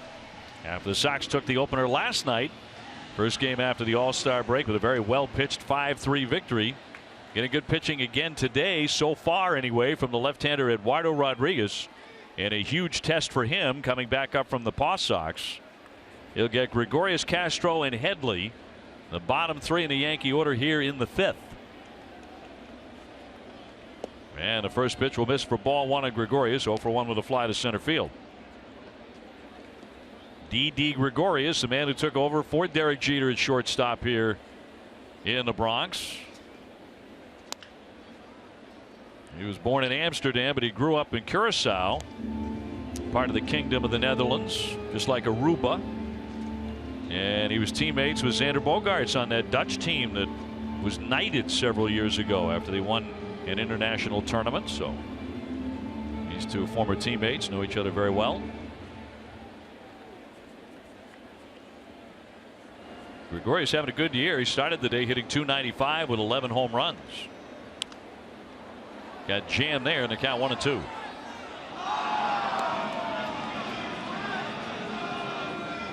Jerry, my bet is we're done with the rain. It looks like that way. I mean, you know, it's so hot and humid, you never know what might pop up, but so far so good. Just a little bit of light rain earlier, and right now dry. The 1-2 in tight at the hands. Had about a 15-minute shower, but no delay.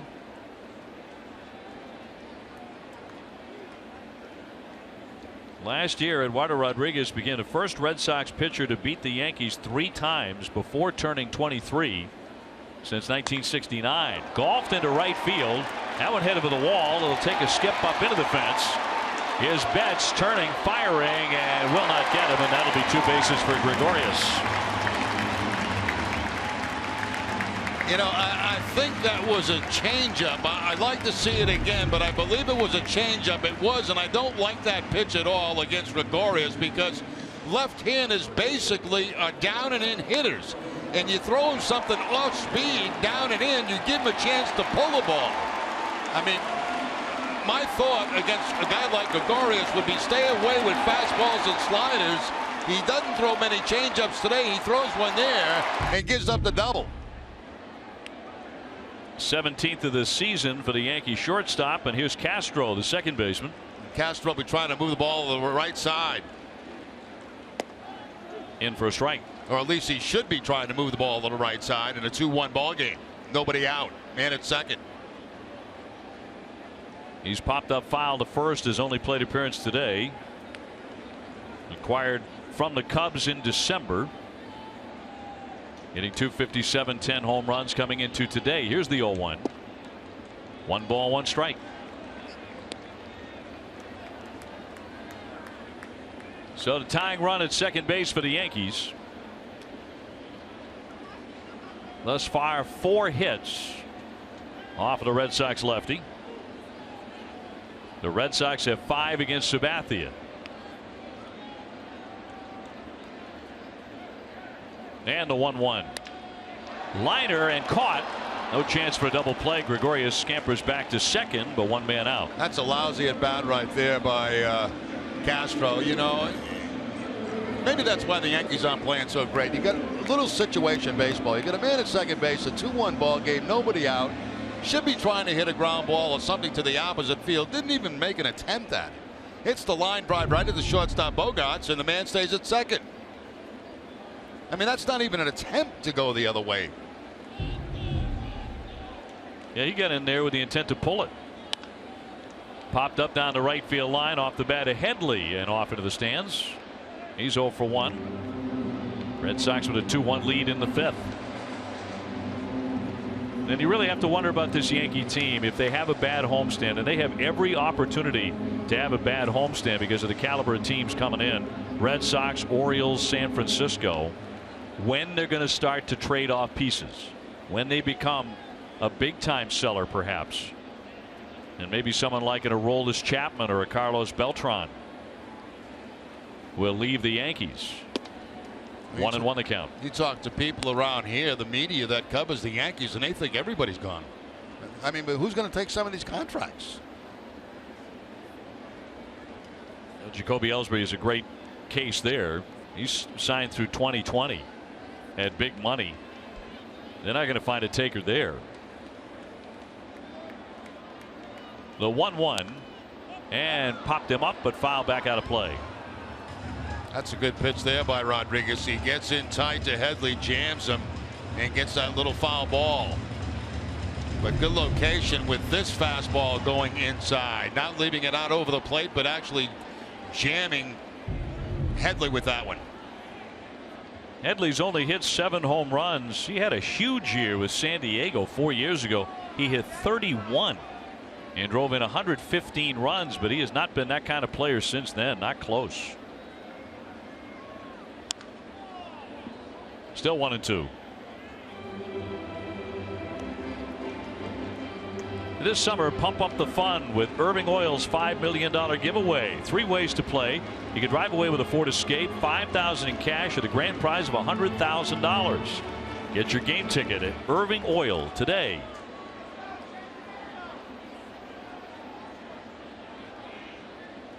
Rodriguez still looking for his first strikeout of the day. A little bit high to make it 2-2. Yeah, trying to go upstairs to do it and see if Headley would chase, but he did not. Headley has struck out 69 times on the season.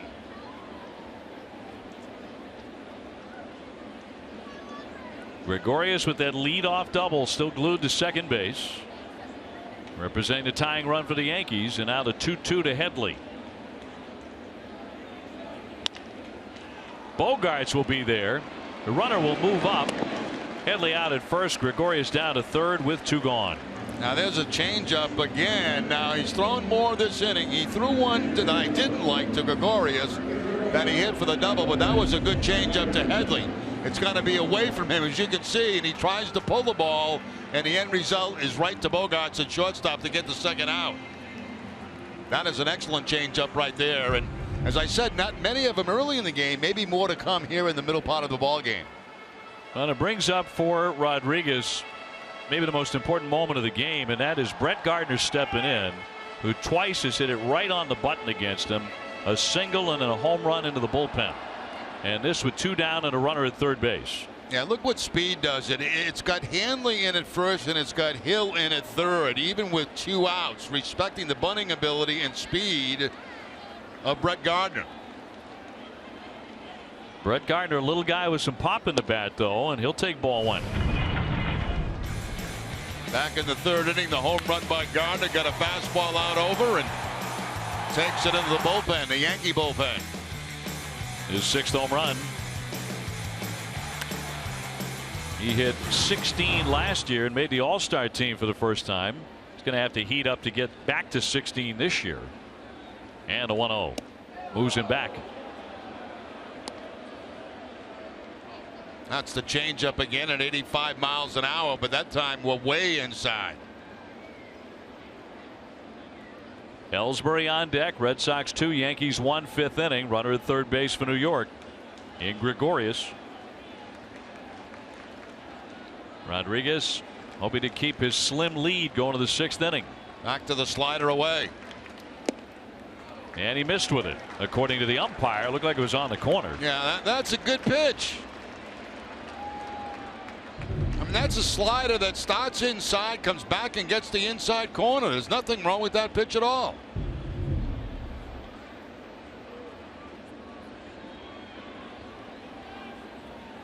So 3-0 the count on Gardner.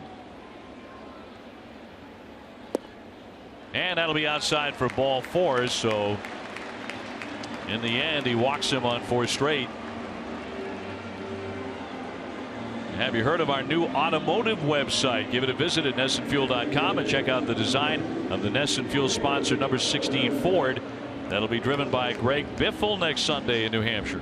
Saw Torey Lovullo giving signs to Sandy Leone. Now he's relaying them to his middle infielders, telling them what they want to do if Gardner takes off at first base. Do they want to throw through? Do they want to go to third base, not throw through? I think at this stage in the ball game, I think you try to nail him at second base. Leone at 36% caught stealings. Here's Ellsbury now. He's 0 for 2 and a fly to left, and he's grounded to the pitcher. Goes after the first pitch, and he pops it up a mile in the air in the infield, and Pedroia is there. And he makes the play to retire the side. So Rodriguez gets out of it despite the double and the walk, and the Red Sox are still up by 1.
Southwest Airlines.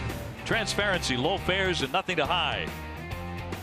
To the 6th inning, Red Sox ahead 2-1. This was after Rodriguez got the final out. Watch John Farrell tell him it's okay. It's all right. I think Jerry was talking about the umpire, Jerry Davis, and maybe getting squeezed a couple times. Yeah, you gotta handle Rodriguez with kid gloves. I mean, you got to build his confidence up all the time. That's exactly what Farrell's doing right there. He did get squeezed a little bit, I thought, in that inning.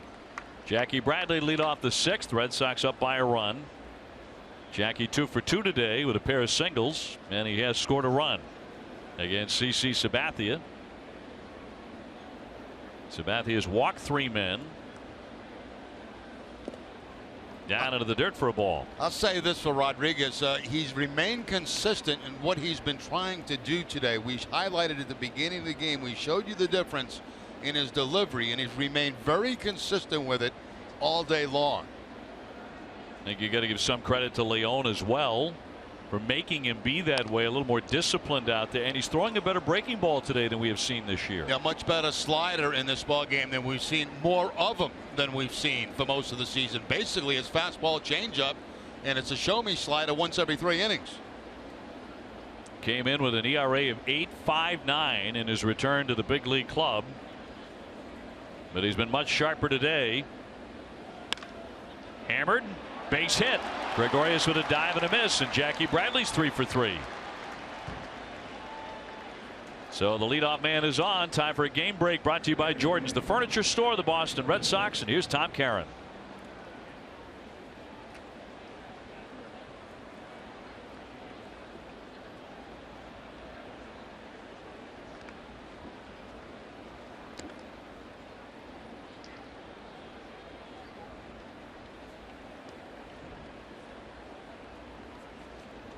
TC, thank you very much. Here 2-1. Red Sox in the lead in the 6th inning, and Aaron Hill will step in. He has struck out and popped up 0 for 2 today. The leadoff man is aboard for the Red Sox, and Jackie Bradley with his 3rd single this afternoon. I'd still like to see him try the hit and run with Hill at the plate and Bradley at first base and a lefty on the mound. Hill just 3 for 30 lifetime against Sabathia. He saw him a lot in his days with the Toronto Blue Jays. See if they put Jackie in motion here. He's not running right away, and that one's fouled off. So 1 ball and 1 strike.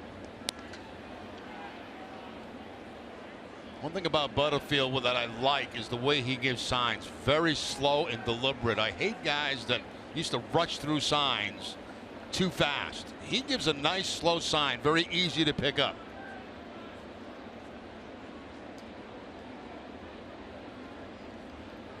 Nobody out, a man aboard, and the 1-1. Rolled softly toward third base. Headley likes that bare hand play. Not much on the throw, though, and it skips away.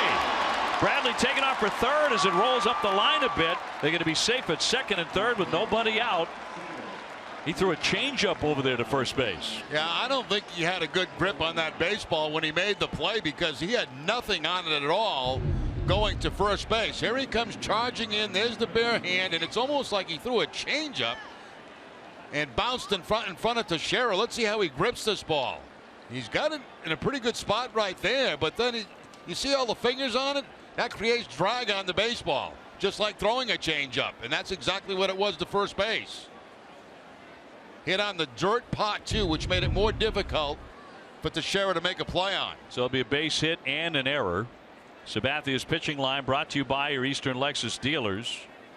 So he's now surrendered 7 hits. It's not like the Red Sox have really hit him hard. That was another dribbler. Yeah, the Yankees interesting here.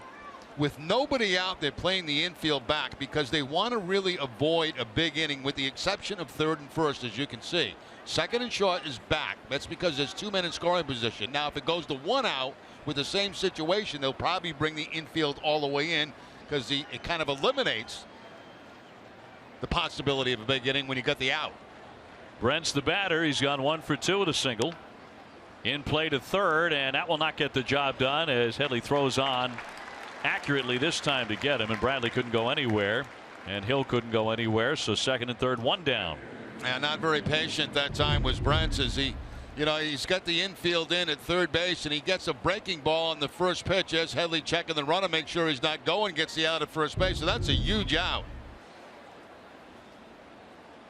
The next half inning, Gary Striewski will be talking with Spike Lee, who's taken in the ball game today at Yankee Stadium. Second and third, one away for Sandy Leon, who has a single for an RBI. He's also lined out very sharply to third base. I'm really surprised the Yankees have not pulled the infield in now, down 2-1 in this ball game. And Leon will take a ball. I mean, Leon just got to hit a ground ball a short a second. You got another run. Base hits even better. You get 2. Bradley at third, Hill at second. Red Sox ahead 2-1. And looking for more against CC Sabathia. 2-0.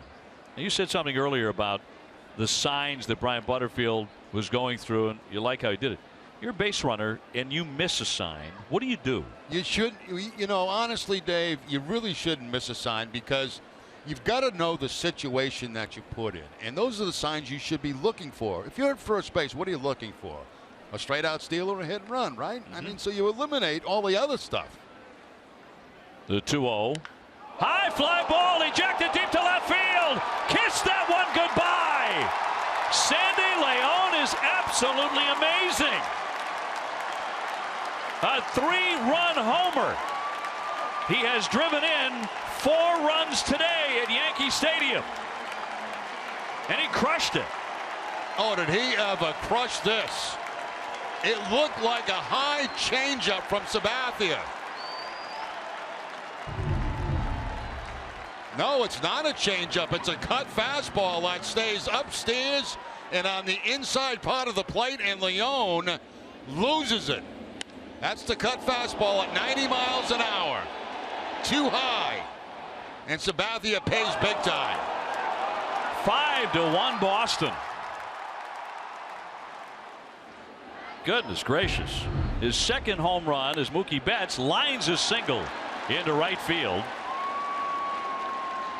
There is no sign that Sandy Leon is going to cool off in 2016.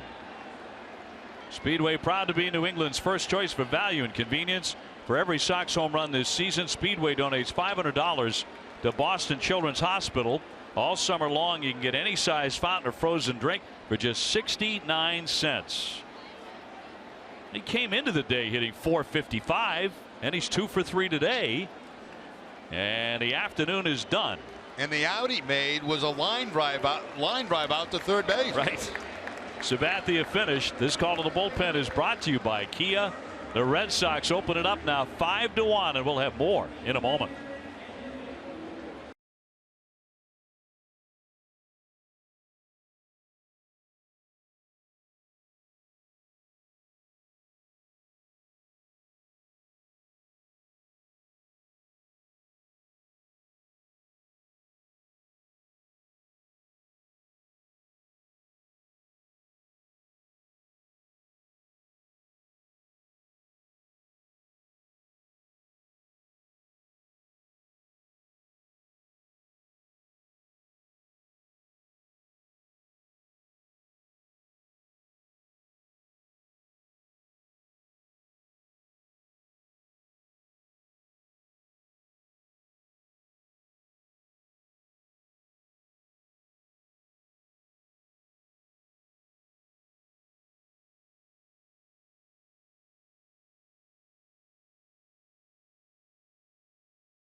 The 3-run blast. The Red Sox on top 5-1. Time for the Keep It Moving moment, brought to you by Old Dominion.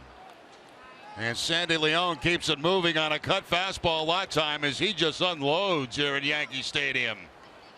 Infield in, infield back, it didn't matter. He hit it above everybody. Want a smarter way to move with Old Dominion Household Services? Your belongings are packed by you and driven by us. As Betts dives back in, Mookie has 2 hits today. Anthony Swarzak out of their bullpen, made his Yankee debut in early June.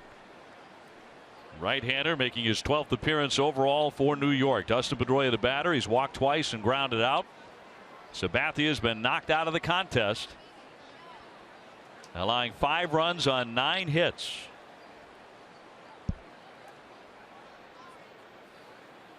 Now, we were talking about how they really weren't tearing the cover off the ball against Sabathia, but Sandy Leon just did. Yeah, that made up for all the others, didn't it?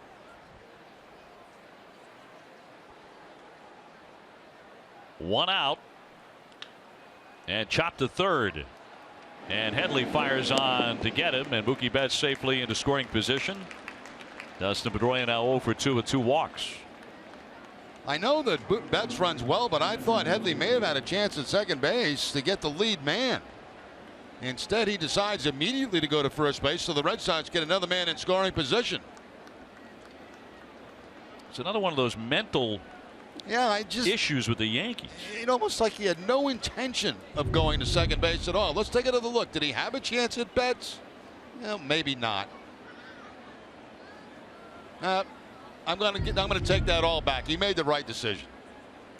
I'm allowed to do that, aren't I? You are. Okay, thanks. You get 2 a game. 2? Wow. You've earned that. So Bogaerts is 0 for 3. He's hit into a double play. Drove in a run with a fielder's choice. Also fly to center.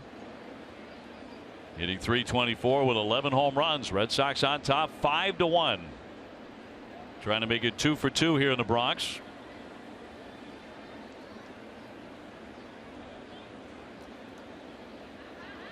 And a really quiet Yankee Stadium here on this Saturday afternoon.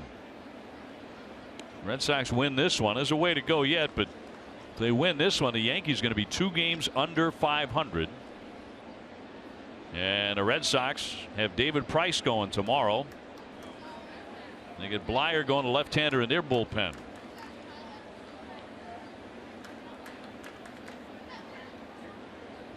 And Swarzak with a 1-0 pitch. A strike.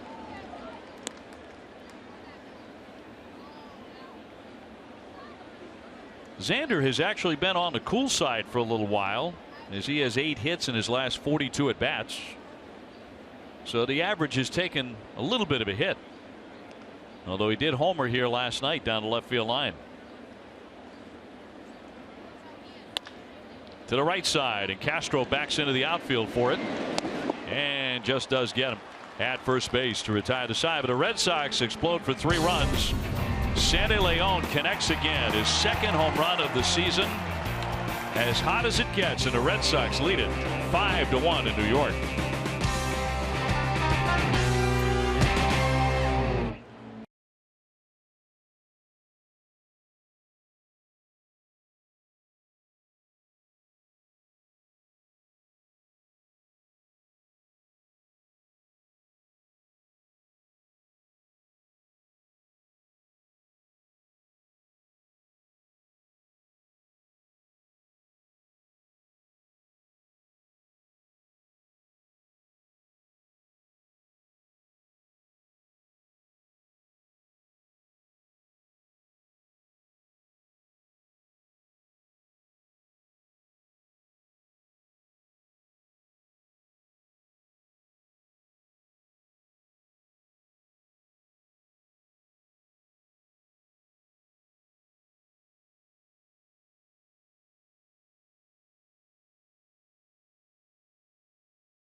Yankees here 5-1. Let's toss it down to Gary Striewski with Spike Lee. Guys, I'm here with New York's native son, Spike Lee.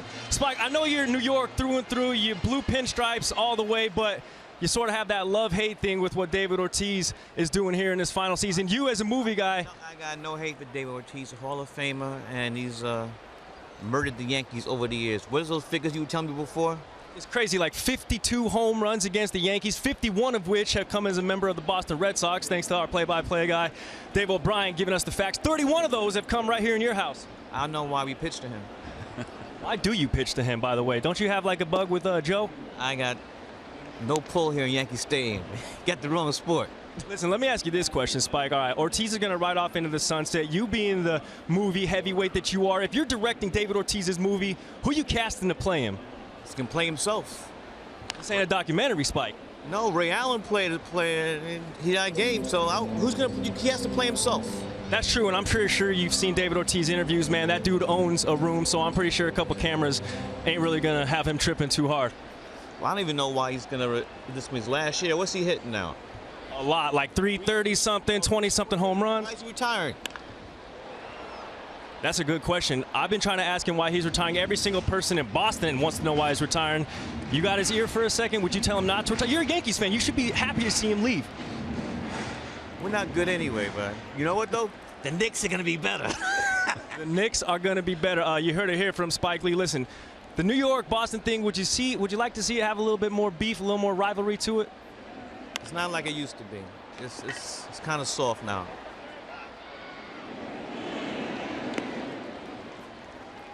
Listen, Teams has to be good. Spike Lee saying the New York Yankees, Boston Red Sox rivalry is soft, and I don't really think you can necessarily disagree with him. Spike, I know I've seen you watching the game right here. Stanley Leon just had a big blast. You're not liking what you're seeing here on this on-field product with your pinstripers. I know. Hey, what does my face say?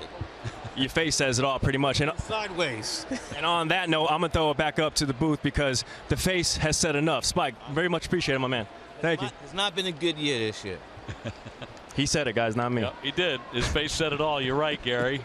Cool. And Spike Lee, our thanks to Spike. He is New York through and through, no question about that. A lot of props there for David Ortiz, though. As A-Rod checks, and it's in there for a called strike. 1 out, bases empty here in the 6th inning. 5-1. Sox have the lead. When he goes to the Knicks, you know it's a bad baseball season. He's talking about the Knicks. Exactly. And you know, he talked about the rivalry being soft, and the rivalry is a rivalry only when both teams are trying to win the American League East. That's when it's a real rivalry. Right. Both teams have to be good yep. at the same time. Exactly. And the Red Sox are 12 games over after winning last night. Yankees, if they lose here today, will dip to 2 under 500. Rodriguez is grounded at third and taking ball 4.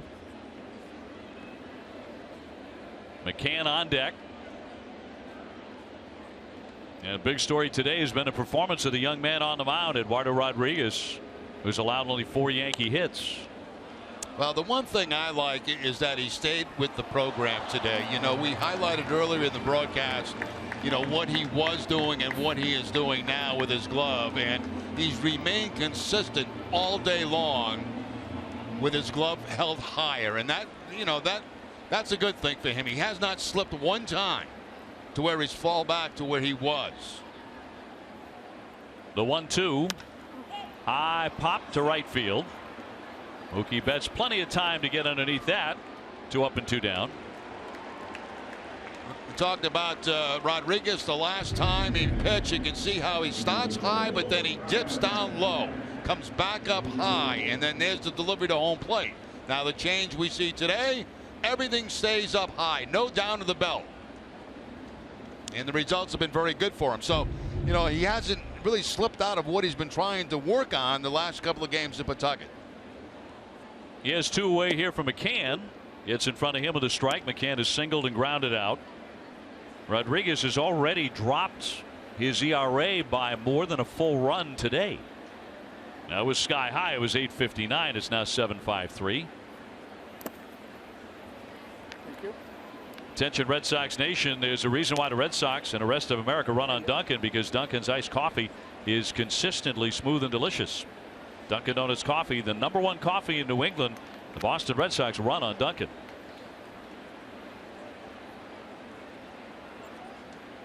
The 1-1 into the dirt again. Now the question is, like, by holding the glove up high, what does that do? Well, obviously it eliminates the tipping of pitches that he was doing. That's for one. Number two, there's less movement, obviously, in his whole body and mechanics that he has to do before he throws the ball to home plate. And as John Farrell said, he's trying to make him more like John Lester, the way Lester brought his hands back. Got jammed there and a pop up, and there's Pedroia already in short right. That's a quick inning. Rodriguez mows him down 1-2-3. One of his best innings today. 5-1 Red Sox.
Coors Light, a recent stretch for the Red Sox, 5-game winning streak. It's tied for the longest win streak of the year.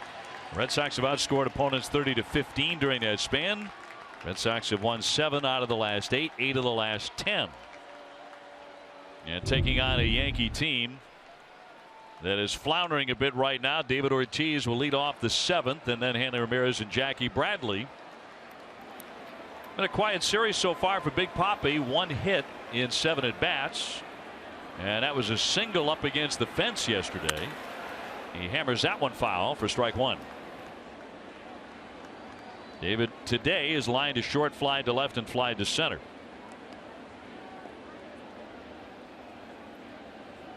He did homer last Sunday right before the All-Star break and passed Jimmy Fox for 7th on the American League all-time home run list. 10. 1 ball, 1 strike.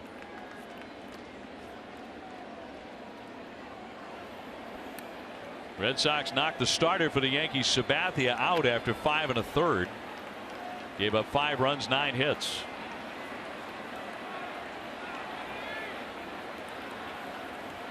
And the 1-1 to Big Papi in tight. Ball.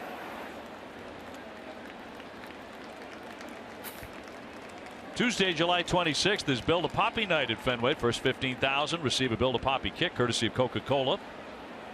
For tickets and more information, visit redsox.com/promos. You giggling over that one? Build a Papi? Build a Papi. Ball's out. 3-1. I'm gonna get you one and make you assemble it on the air. You know something? There's no way, because I can't do that stuff. I just can't put stuff together like that. That's exactly why we're going to do it. We'll sit back and enjoy you trying to build a Papi. When we get back to Fenway, the 3-1. And he walked him. So Ortiz is on. Andy Ramirez is next.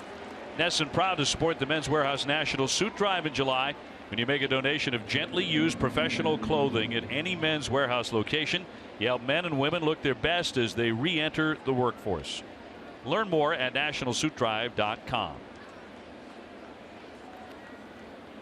So base runner for Hanley Ramirez, who's gone 0 for 3 with a couple of flyouts and a strikeout. And Hanley does have a 7-game hit streak on the line here today. Red Sox ahead 5-1 in the 7th. And once again, Sandy Leon is part of the narrative today with a 3-run blast. Strike one. Oh, yeah. Oh, yeah. You could hear the umpire right there because Hanley was questioning the call, and the umpire said, oh, yeah. Oh, yeah. It was on the corner. Jerry Davis, the home plate umpire. The corner hasn't always been oh yeah today. And sometimes it's been oh no. The 0-1 is inside. 1 ball and 1 strike on Hanley. Been one of the more enjoyable series. We're just 2 days into it, but because the microphone we have behind home plate, I like it. I love it. It sounds like Jerry Davis is wearing the microphone. And last night it sounded like Sam Holbrook was. It's right up there against that screen behind home plate and picks up everything. Big swing and a miss. Actually foul tip, 1-2 the count. Runner at first base, nobody out. Red Sox with a 4-run lead.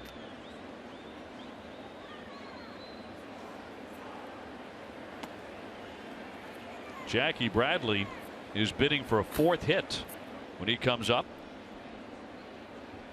He has 3 singles and he has scored 2 runs.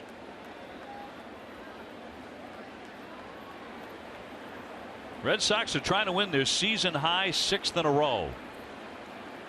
And in very good shape here in the 7th inning. Hard hit foul outside first base. Hanley has always swung the bat well at Yankee Stadium. .328 lifetime.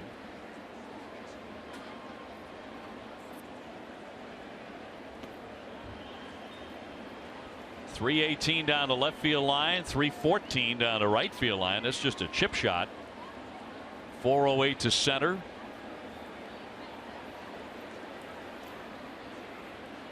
Get it down there, you really don't have to hit it well. And a 1-2 to Hanley will not be made as he asks for time.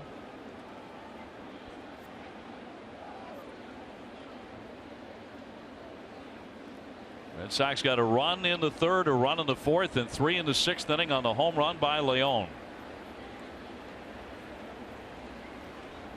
who has just been something else swinging the bat this year. I get a kick out of that when hitters call timeout and they step out of the box and then they tell the pitcher that they call the timeout. I don't understand that, but it happens all the time. Swinging bunt out in front of the plate. Catcher McCann throws down to second, gets the out there, but will not get the out at first base. So Ramirez will be safe at first as Ortiz is put out at second base. Jackie Bradley 3 for 3 today. Yeah, 3 for 3, and a lot of those to the opposite field. Jackie Bradley Jr. taking a little bloop the other way back early in the ball game to defeat the shift. Then a little roller down that third base line with there's nobody home, just barely making the dirt. And then opposite field again off Sabathia by the dive of Gregorius.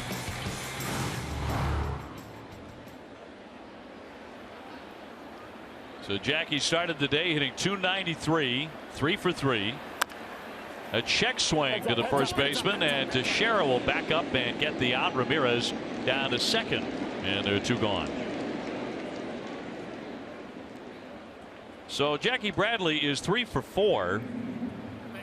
He hasn't crushed one of them, but the batting average certainly going in the right direction for him. Yeah, you know, you get 3 hits in a game, no matter how they come, you feel like you're swinging the bat well. Yeah.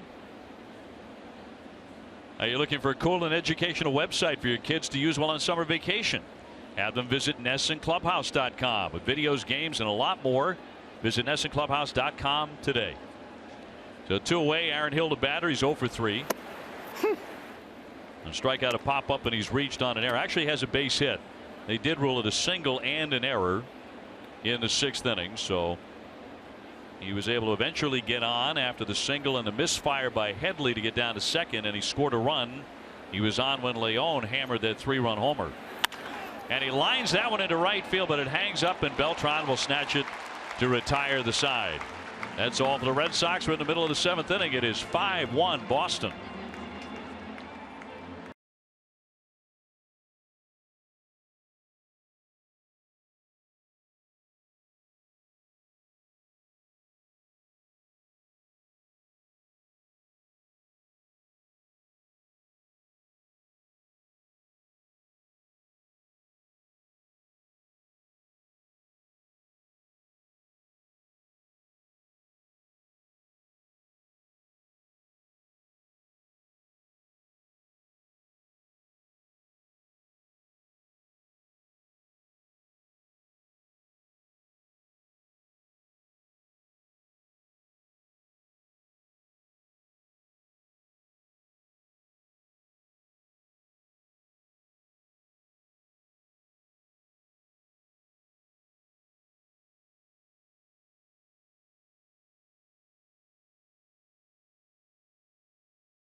Enjoying a 5-1 lead over the Yankees here in Game 2 of the 3-game series. As you can see, the Yankees have just 4 hits against Eduardo Rodriguez, but this is uncharted territory for the left-hander. He has not gone deeper than 6 innings in any start this season. And so far, easily one of his best outings, if not his best. His pitching line is brought to you by Ace Ticket. Very interesting, Jerry, that he hasn't struck anybody out. He's walked 2. And he has scattered the 4 hits. Yeah, what do they call that? Pitching to contact, I guess. With no strikeouts. Very unusual for Rodriguez on the afternoon, but it's pitched very, very well. And you look at his last outing at Tampa Bay, a disaster, 2 2/3, 11 hits, 9 earned runs. And the way it is playing out today, the Red Sox made the right decision to send him down and bring him back up when they did. I mean, there was a lot of talk about that. Was it long enough? Is that long enough to square away his tipping problems and his other mechanical issues? Well, so far so good today. It is, and you know, Dave, you mentioned about not going very deep in the ball games. There is action in the Red Sox bullpen to start this inning just in case Rodriguez gets into any trouble at all.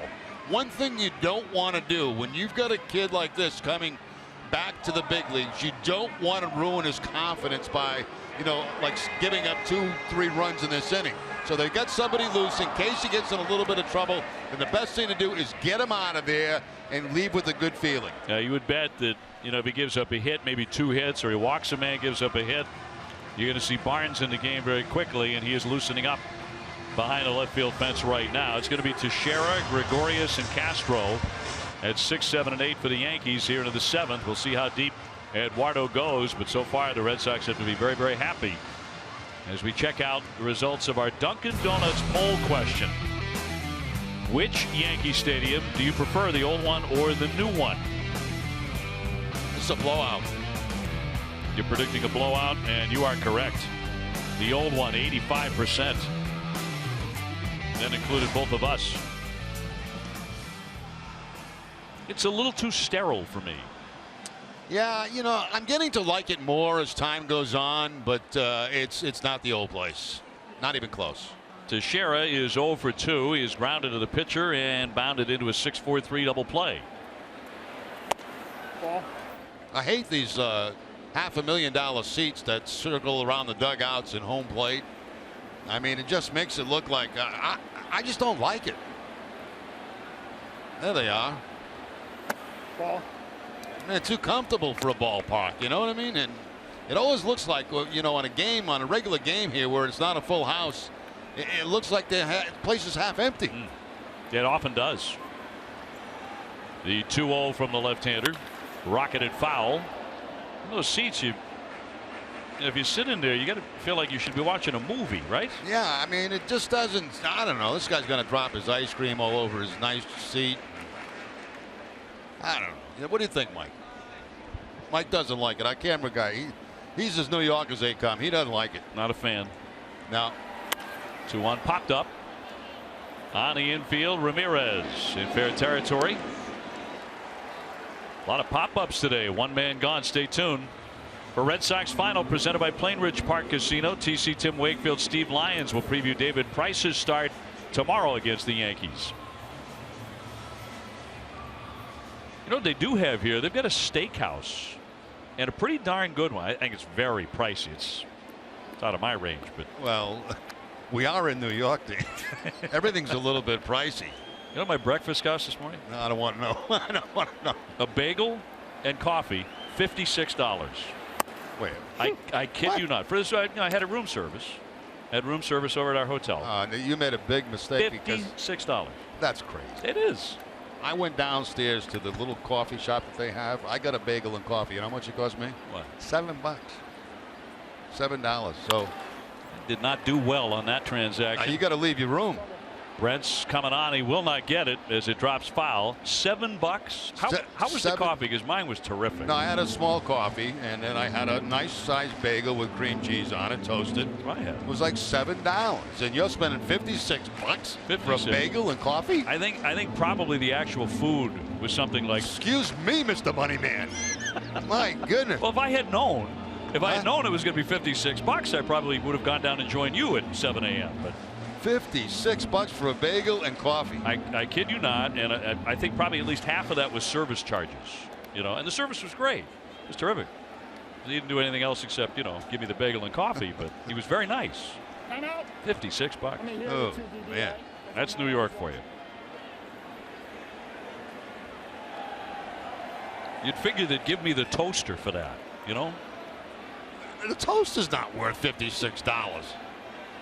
Gregorius swings and misses, and down he goes for strike 3. That is the first strikeout for Eduardo Rodriguez here this afternoon, and they're 2 away. That goes up and away from Gregorius. Remember last time he threw him a changeup down and in. I thought it was a poor pitch by Rodriguez. This time he goes up with the fastball and picks up his first strikeout. Everything away that time from Gregorius. No changeups inside.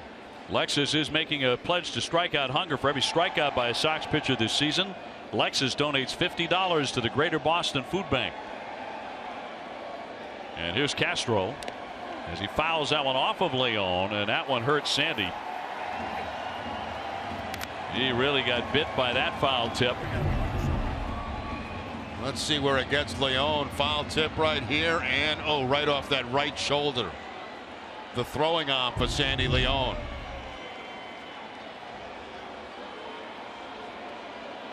He was telling John Farrell he's okay, but that one got him pretty good.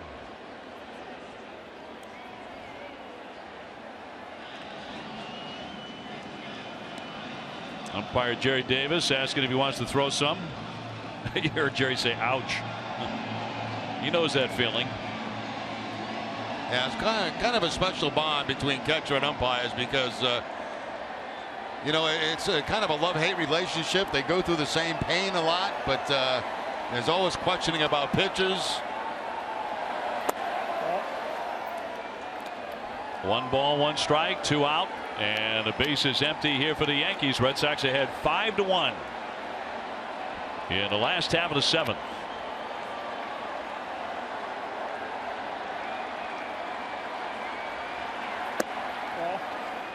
2-1. Now the Orioles and Tampa Bay are underway there in the second inning, and they're scoreless.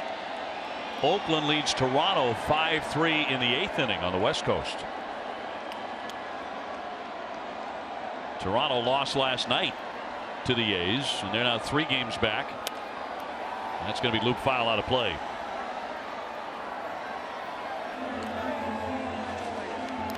Castro is a really good hitter in his days with the Chicago Cubs. In fact, 3 times he made the All-Star team while a Cub. Had some excellent seasons in Chicago. He had 300 as a rookie in 2010. He had 307 the year after that. He had over 200 hits. He's been up and down since then. 2-2 and a full count. And Rodriguez trying to let it loose, knowing this is probably it for him. And that last fastball elevated at 93 miles an hour. Well, if he can go 7 innings today, 1 run, 4 hits, the Red Sox are going to do cartwheels over this performance. Here comes the payoff pitch. Fouled away. Just got a piece of it to hang in there. Once again coming with the fastball, and this time again fouled off. That time it does get the glove of Sandy Leon and not the right shoulder. Eduardo Rodriguez, a night and day performance from the last time we saw him at Tampa Bay. The 3-2 again got a piece of it. Castro still alive. In fact, today it does not look like he's the same guy. No, he doesn't. You know, and I talked about a lot in this game about the lack of the changeup, which is a very popular pitch for him. Haven't been very many at all in this game today. It's 1 start, but it's a start. If he can continue to pitch like this in the coming weeks and months. The 3-2 fouled off once again. Long at bat here for Starlin Castro.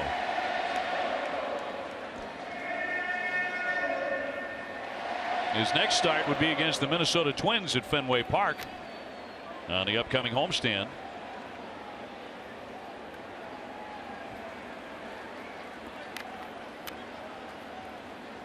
He has a 5-1 lead, looking for a 1-2-3 7th, and the 3-2 pitch and a ground ball to the third baseman, snagged by Hill, and he'll get him.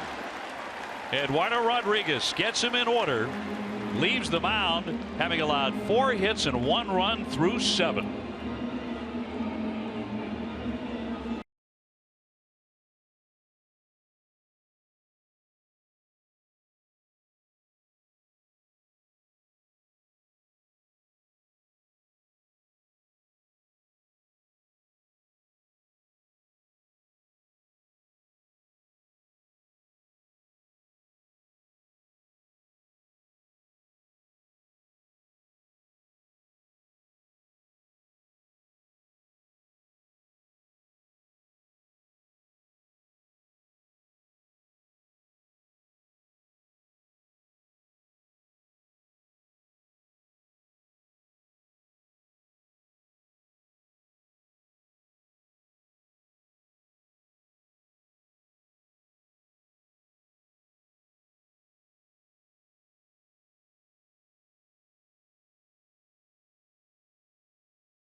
People's United Bank, and the Red Sox with 1 more left here in the Bronx That's on Sunday Night Baseball on ESPN. Then an off day on Monday, and then the Red Sox with a 9-game homestand. The Giants, Minnesota, and Detroit at Fenway Park. The Red Sox just went 7-2 on the last homestand. Would love to duplicate that. Out in front here, 5-1 as we go to the 8th inning. And Bryce Brentz will lead things off. He's gone 1 for 3 with a base hit. Sox have out-hit the Yankees on the day 9-4. Big blow, a Sandy Leon 3-run homer in the 6th inning against Sabathia. Leon's driven in 4 of the 5 Red Sox runs.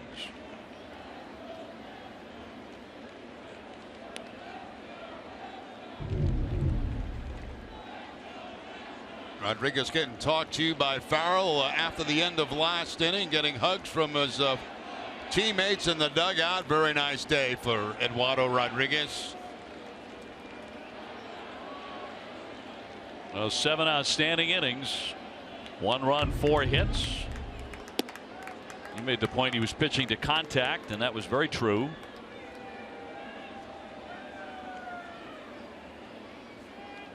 And the Red Sox making the plays behind him.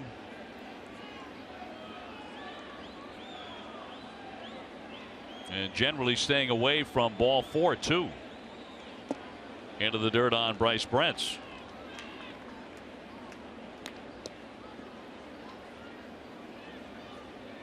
Talking with Rick Porcello.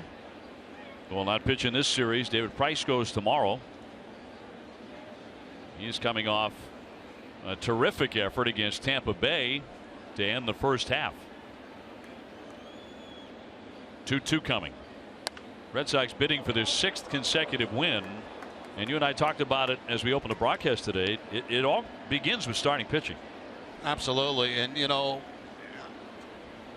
this is a good day for Rodriguez. There's no question about that. It's a great day for him. But we need 2, 3, 4 good outings for him. Exactly. You know, to get him on some kind of roll. This is great for his confidence today. There's no question about that. But it has to double up. It has to triple up. Yeah, he's got to do it against the Minnesota Twins next time out. And then the opponent after that. But it's a nice start. And for the Red Sox, if he can continue to pitch like this,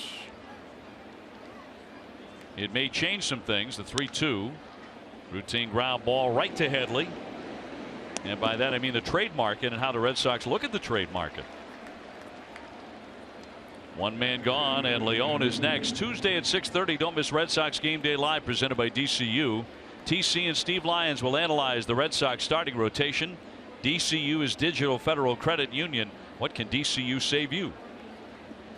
You get anywhere near the numbers that you got last year from Rodriguez in the second half of the season after the All-Star break. You're in pretty good shape, you know, with him. I mean, he makes a big difference in that rotation. Here's Leon. He's gone 2 for 3 with an RBI single and a 3-run blast into left field, which broke the game open for the Red Sox. Boston in front 5-1.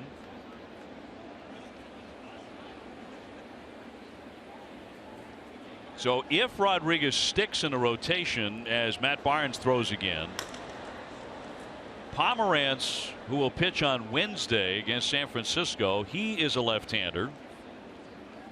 That'll give the Red Sox 3 left-handers in that rotation, cut on and missed by Leon. And the count moves to 0-2. Price going tomorrow night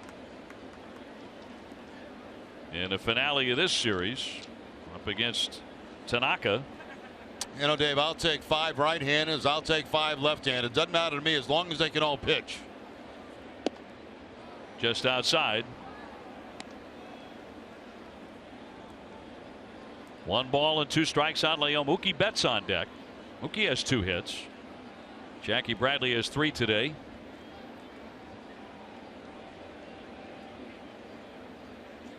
$48,329 at Yankee Stadium here this afternoon, and the count 2 balls, 2 strikes. including one Spike Lee, who was chatted up by Gary Streisky earlier. Now, you figured if anybody was going to interview Spike Lee, it was going to be the striker. Perfect choice, yeah. Yep. You and I are not nearly, well, I am not nearly cool enough for that job. No, I'm not either. Guys, got to be honest. I was just hoping he'd like extend a casting call to his next movie or something like that. Be an extra. It did not happen. Start the movie career. Nope. And he left, so I missed that one. Well, he's tired of the Yankees. Oops. Yeah, that's true. He's already looking for the Knicks. I got to be excited about something. Red Sox 5 runs 9 hits. The Yankees 1 run on 4 hits. Second straight game of the series where the Red Sox have shut down their bats, at least so far. 3-2, a cut and a miss, and down he goes, strike 3. 2 away here in the 8th inning. On July 23rd, Tom Caron and Garrett Austin will be supporting the 2016 Run to Home Base presented by New Balance. Money raised will help fund clinical care and counseling for veterans and their families.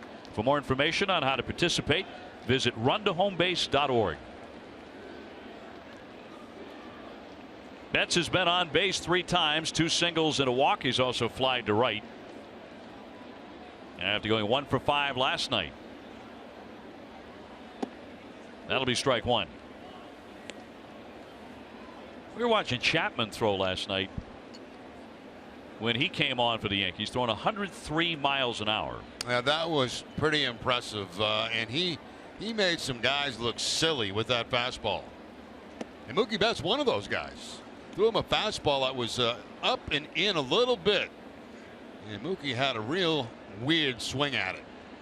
And you can understand why when you have somebody throwing 103 miles an hour. I was actually talking to some of the guys about, how do you prepare for someone who's throwing 103, and quite literally they said as soon as Chapman's foot hits the ground, they start their swing, or at least attempt to swing and make contact for it. It's just like that, less than a blink of an eye. Yeah, it's used to hear the same things about Nolan Ryan and guys trying to face him, and it's just, it's overpowering. I mean, you just don't have time. Some were speculating after the game that the Yankees had jacked up the radar gun. He wasn't throwing that hard, but it sure looked like, given the Red Sox reactions in the batter's box, he was throwing 103. Yeah, I go by reactions of the hitter, and to me, what the reactions that I was looking at last night, he was throwing 103. He wasn't throwing 93, that's for sure. It wasn't. His changeup was. We throw one changeup, I think, last night at 91. Yeah.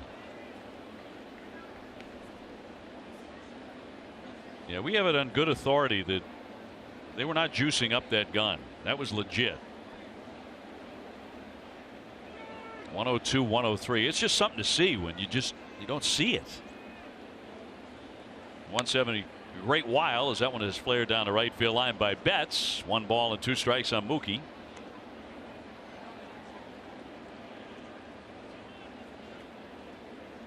Yeah, Mookie took one swing and got a piece of, he foul tipped one. And he had a look on his face like, what on earth was that? Lucky to make any contact. Here's the 1-2.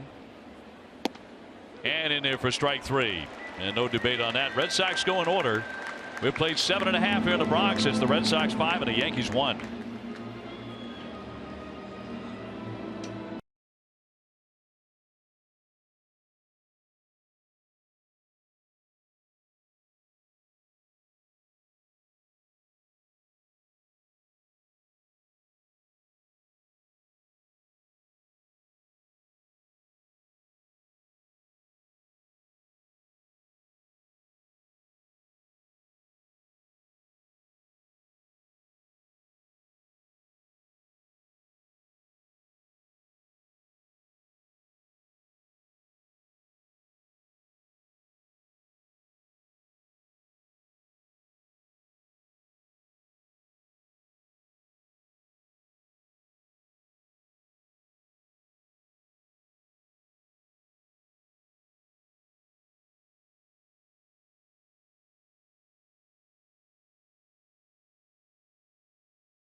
Southwest Airlines, transparency, low fares, and nothing to hide.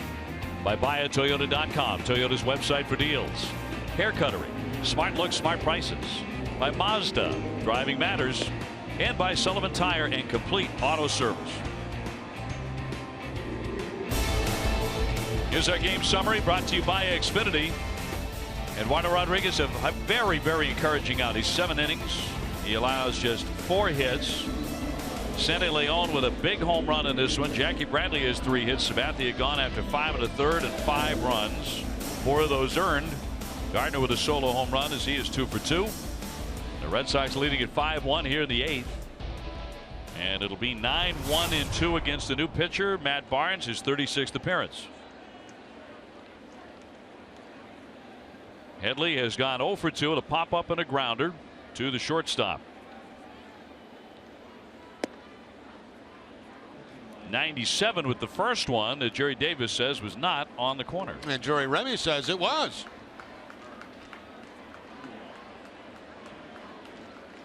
Gardner on deck. He's homered and singled. And the count 2 balls, no strikes.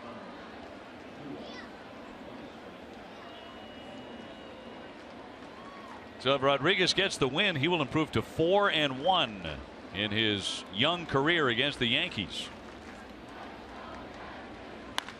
That one tagged high and deep into right center field, sailing it out of here. Chase Headley with his 8th home run of the season. That tightens it up a bit, makes it 5-2.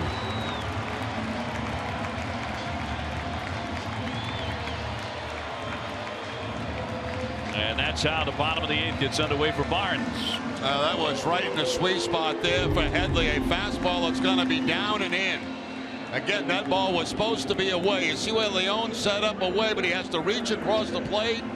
And that is the hot zone right there for Chase Headley. So the Red Sox lead is cut to 3. Second Yankee home run today. Here's the guy who hit the first one, Brett Gardner. That was back in the 3rd inning against Rodriguez. And in there for a strike. In close at third base is Hill. Same thing with Ramirez at first base, just behind the bag, just in case of a bunt. And Gardner is a very good bunter. He's the best on the Yankees at that. Ellsbury on deck, and the 0-1. Dropped across for a strike. That's one quick way to take away the bunt, get ahead 0-2. Now Hill can drop back at third base.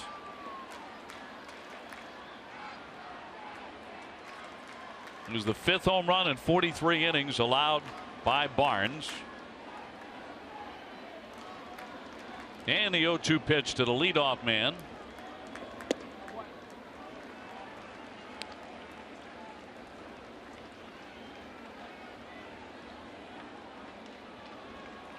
Baltimore has a 2-0 lead early. They're in the 3rd inning against Tampa Bay. Oakland trying to hang on and beat Toronto 5-4 A's in the 9th. And Barnes with a 1-2. He got him. 99 on the gun.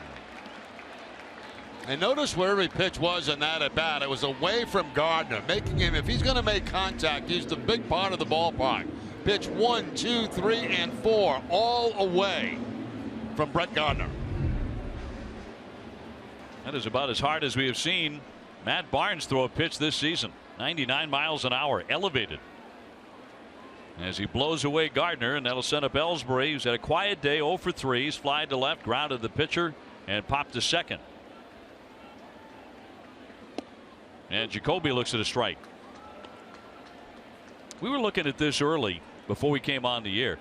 The catcher's interference on Ellsbury, eight times this year. That's an incredible number. That's because he drags that bat a little bit on his swing.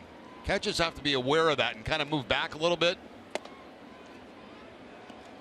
So it's happened 22 times in his career. It used to happen frequently with the Red Sox when Ellsbury was with the Sox, but not 8 times in a season. Far and away the most. So he reaches base on that on a regular basis this year. 1-2 the count. It's happened 22 times in his career.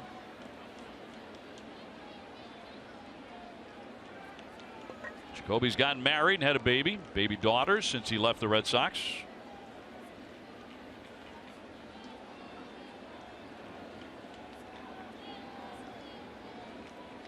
One and two to count. And flared foul to hang in there.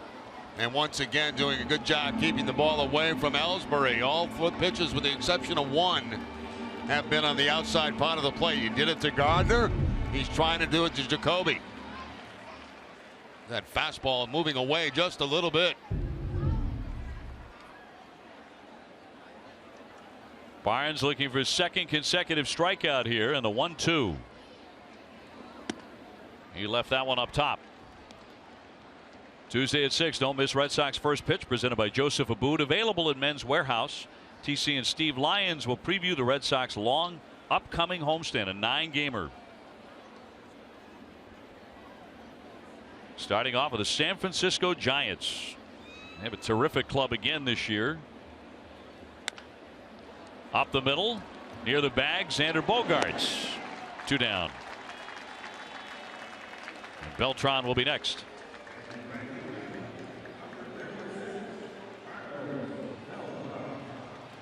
Beltran has gone 0 for 3 in this one. Well, the Cancer Center at Beth Israel Deaconess Medical Center, doctors and scientists are working together on therapies of the future today. From developing new treatments to delivering leading compassionate care.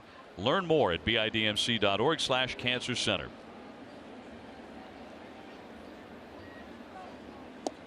And a strike to Carlos Beltran on his 18th season. He's had an outstanding career. Some say Hall of Fame caliber, some say close. 1,500 RBIs in his career. 8 times he's driven in 100 runs. I guess there is an argument to be made there for Beltran, but certainly not a, in my opinion, first ballot Hall of Famer. Yeah, I would agree. 2,500 hits. And he says he wants to play a couple of more years anyway. Busted bat pop up, and Xander Bogaerts will put that away. And after the home run, he gets him 1-2-3. But the Yankees with another run on the board. 5-2 Boston as we go to the 9th in the Bronx.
To remind you, there are too many fatal crashes caused by drivers who are under the influence. When you're out having fun, remember that driving buzzed or high is never an option. Take a taxi, Uber, or the T. What's your plan? Ninth inning, Red Sox 5, Yankees 2. And Richard Bleier out of their bullpen for the 11th time this season. They signed him as a minor league free agent back in February. And they've had him in their minor league system until a promotion earlier this season. He'll take on Pedroia, Bogaerts, and Ortiz here in the ninth. Fly to center field, and Ellsbury has plenty of room. And Pedroia done in on one pitch. He is 0 for 3 in this one. So one away in the ninth inning. Bogaerts to climb in next. Red Sox bearing down on a 6th consecutive win, which would be a season high, and would also put the Red Sox 6-2 against the Yankees. Koji working in the bullpen. He worked yesterday. Red Sox got a really fine performance out of the bullpen last night. Today he got a really strong start in his return to the rotation for Eduardo Rodriguez. At least his first one out of the gate, very promising. Bogaerts has gone 0 for 4. He has driven in a run on a fielder's choice. I'm not sure what's more impressive today, the Rodriguez performance, or you paying $56 for a bagel and coffee and room service. I still can't believe it. I can't get over that. Yeah. I saw the bill and I was like, am I really going to sign this? Because then I have to pay it. Does that include tip? Definitely included the tip, and there were all sorts of service charges involved. And New York at a hotel. They charge you to leave the kitchen, go up the elevator, knock on your door, deliver it, and then include the tip plus what the bagel and the coffee cost. Now that I think of it, there may have been an orange juice included. Oh, now it makes sense. The 2-1. Foul ball. Are you implying that I may have been ripped off, Jerry? There's an outside chance that I may have overpaid. Can we get a shot of Mike, a camera guy here? Can we get a shot of Mike? He screams New York. He's coming in our camera now. Look out here. He screams New York, doesn't he?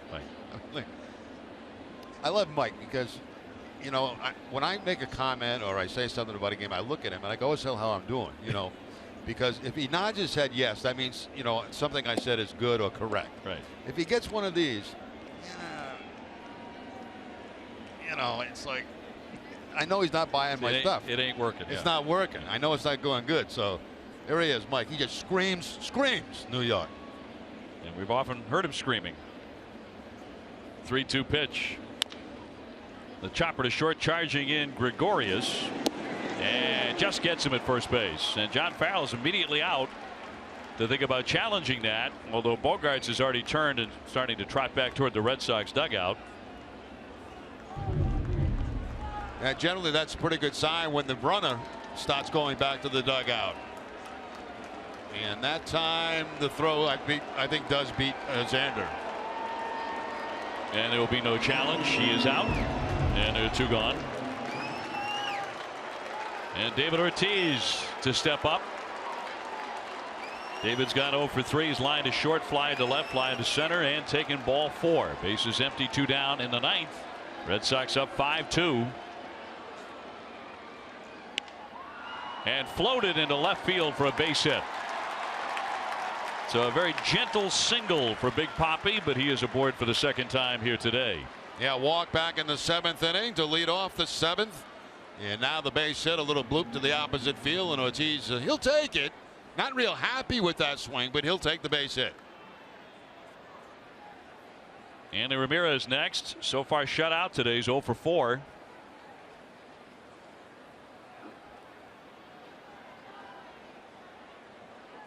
And came into the ball game with a hot bat, 11 hits and 24 at bats.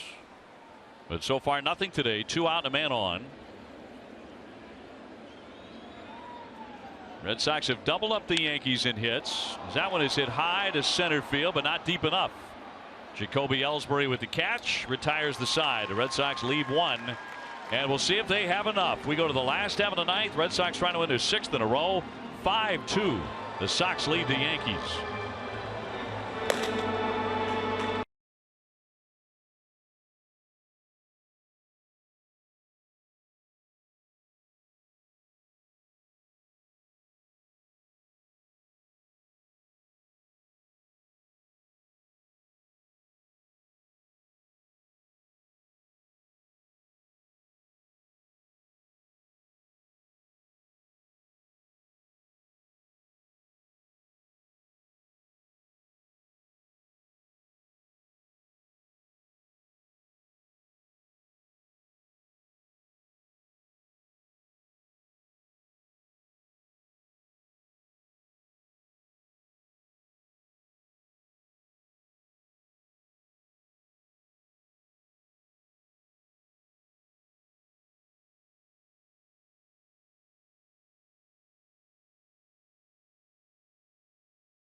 Bob will donate $1,000 to the Jimmy Fund for every game saved this season. Everybody saves at Bob's, the only choice for untouchable furniture value, available in store at mybobs.com. So it's Koji coming out of the pen. He locked it up last night. He has 5 saves on the year, a .467 earned run average, and has a 3-run lead as we go to the last half of the 9th inning. And it'll be A-Rod, then McCann, and then Teixeira. Red Sox 3 outs away from winning a season high 6 in a row. Rodriguez today with a grounder to third base, a fly to right. He's also taken ball 4. The Yankees only have 5 hits. Red Sox pitching has been very, very tough in this series so far. First ball swinging, he pops it up, and Bogaerts into the outfield, and that's a fast out. 1 away in the bottom of the 9th. A little surprised to see A-Rod swing at a pitch like that. First pitch down by 3 runs, and it's a pitcher's pitch. That pitch away from him, outside part of the plate. He just reaches for it and pops it up. Watch the location here for Koji. Oh, that's a perfect spot for him. That's where he wants it. And Rodriguez chasing it down by 3 runs. In for a strike on McCann, who's gone 1 for 3 with a single. For the Red Sox, 5 runs, 10 hits. For the Yankees, 2 runs on 5 hits, and they've committed 2 errors.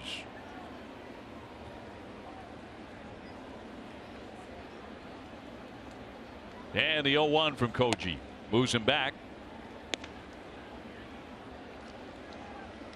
So if the Red Sox grab this win, they can go for a sweep of the Yankees tomorrow night at 8 o'clock with David Price on the mound. And Price, the man who locked up the last sweep right before the All-Star break of Tampa Bay. He'll go in 9-6 against Masahiro Tanaka, who's 6-2. He waves and misses. That one tied him up, and down he goes. Strike 3. 2 down, just like that here in the 9th inning. Well, we talked about Chapman last night throwing 103. This is about 87 miles an hour, but look at the location, up and in. That's exactly where they wanted to go on McCann. He's a dead low ball hitter. So they go upstairs with 87. They get the strikeout. So 2 away for Teixeira. He's 0 for 3. Bases empty, 9th inning.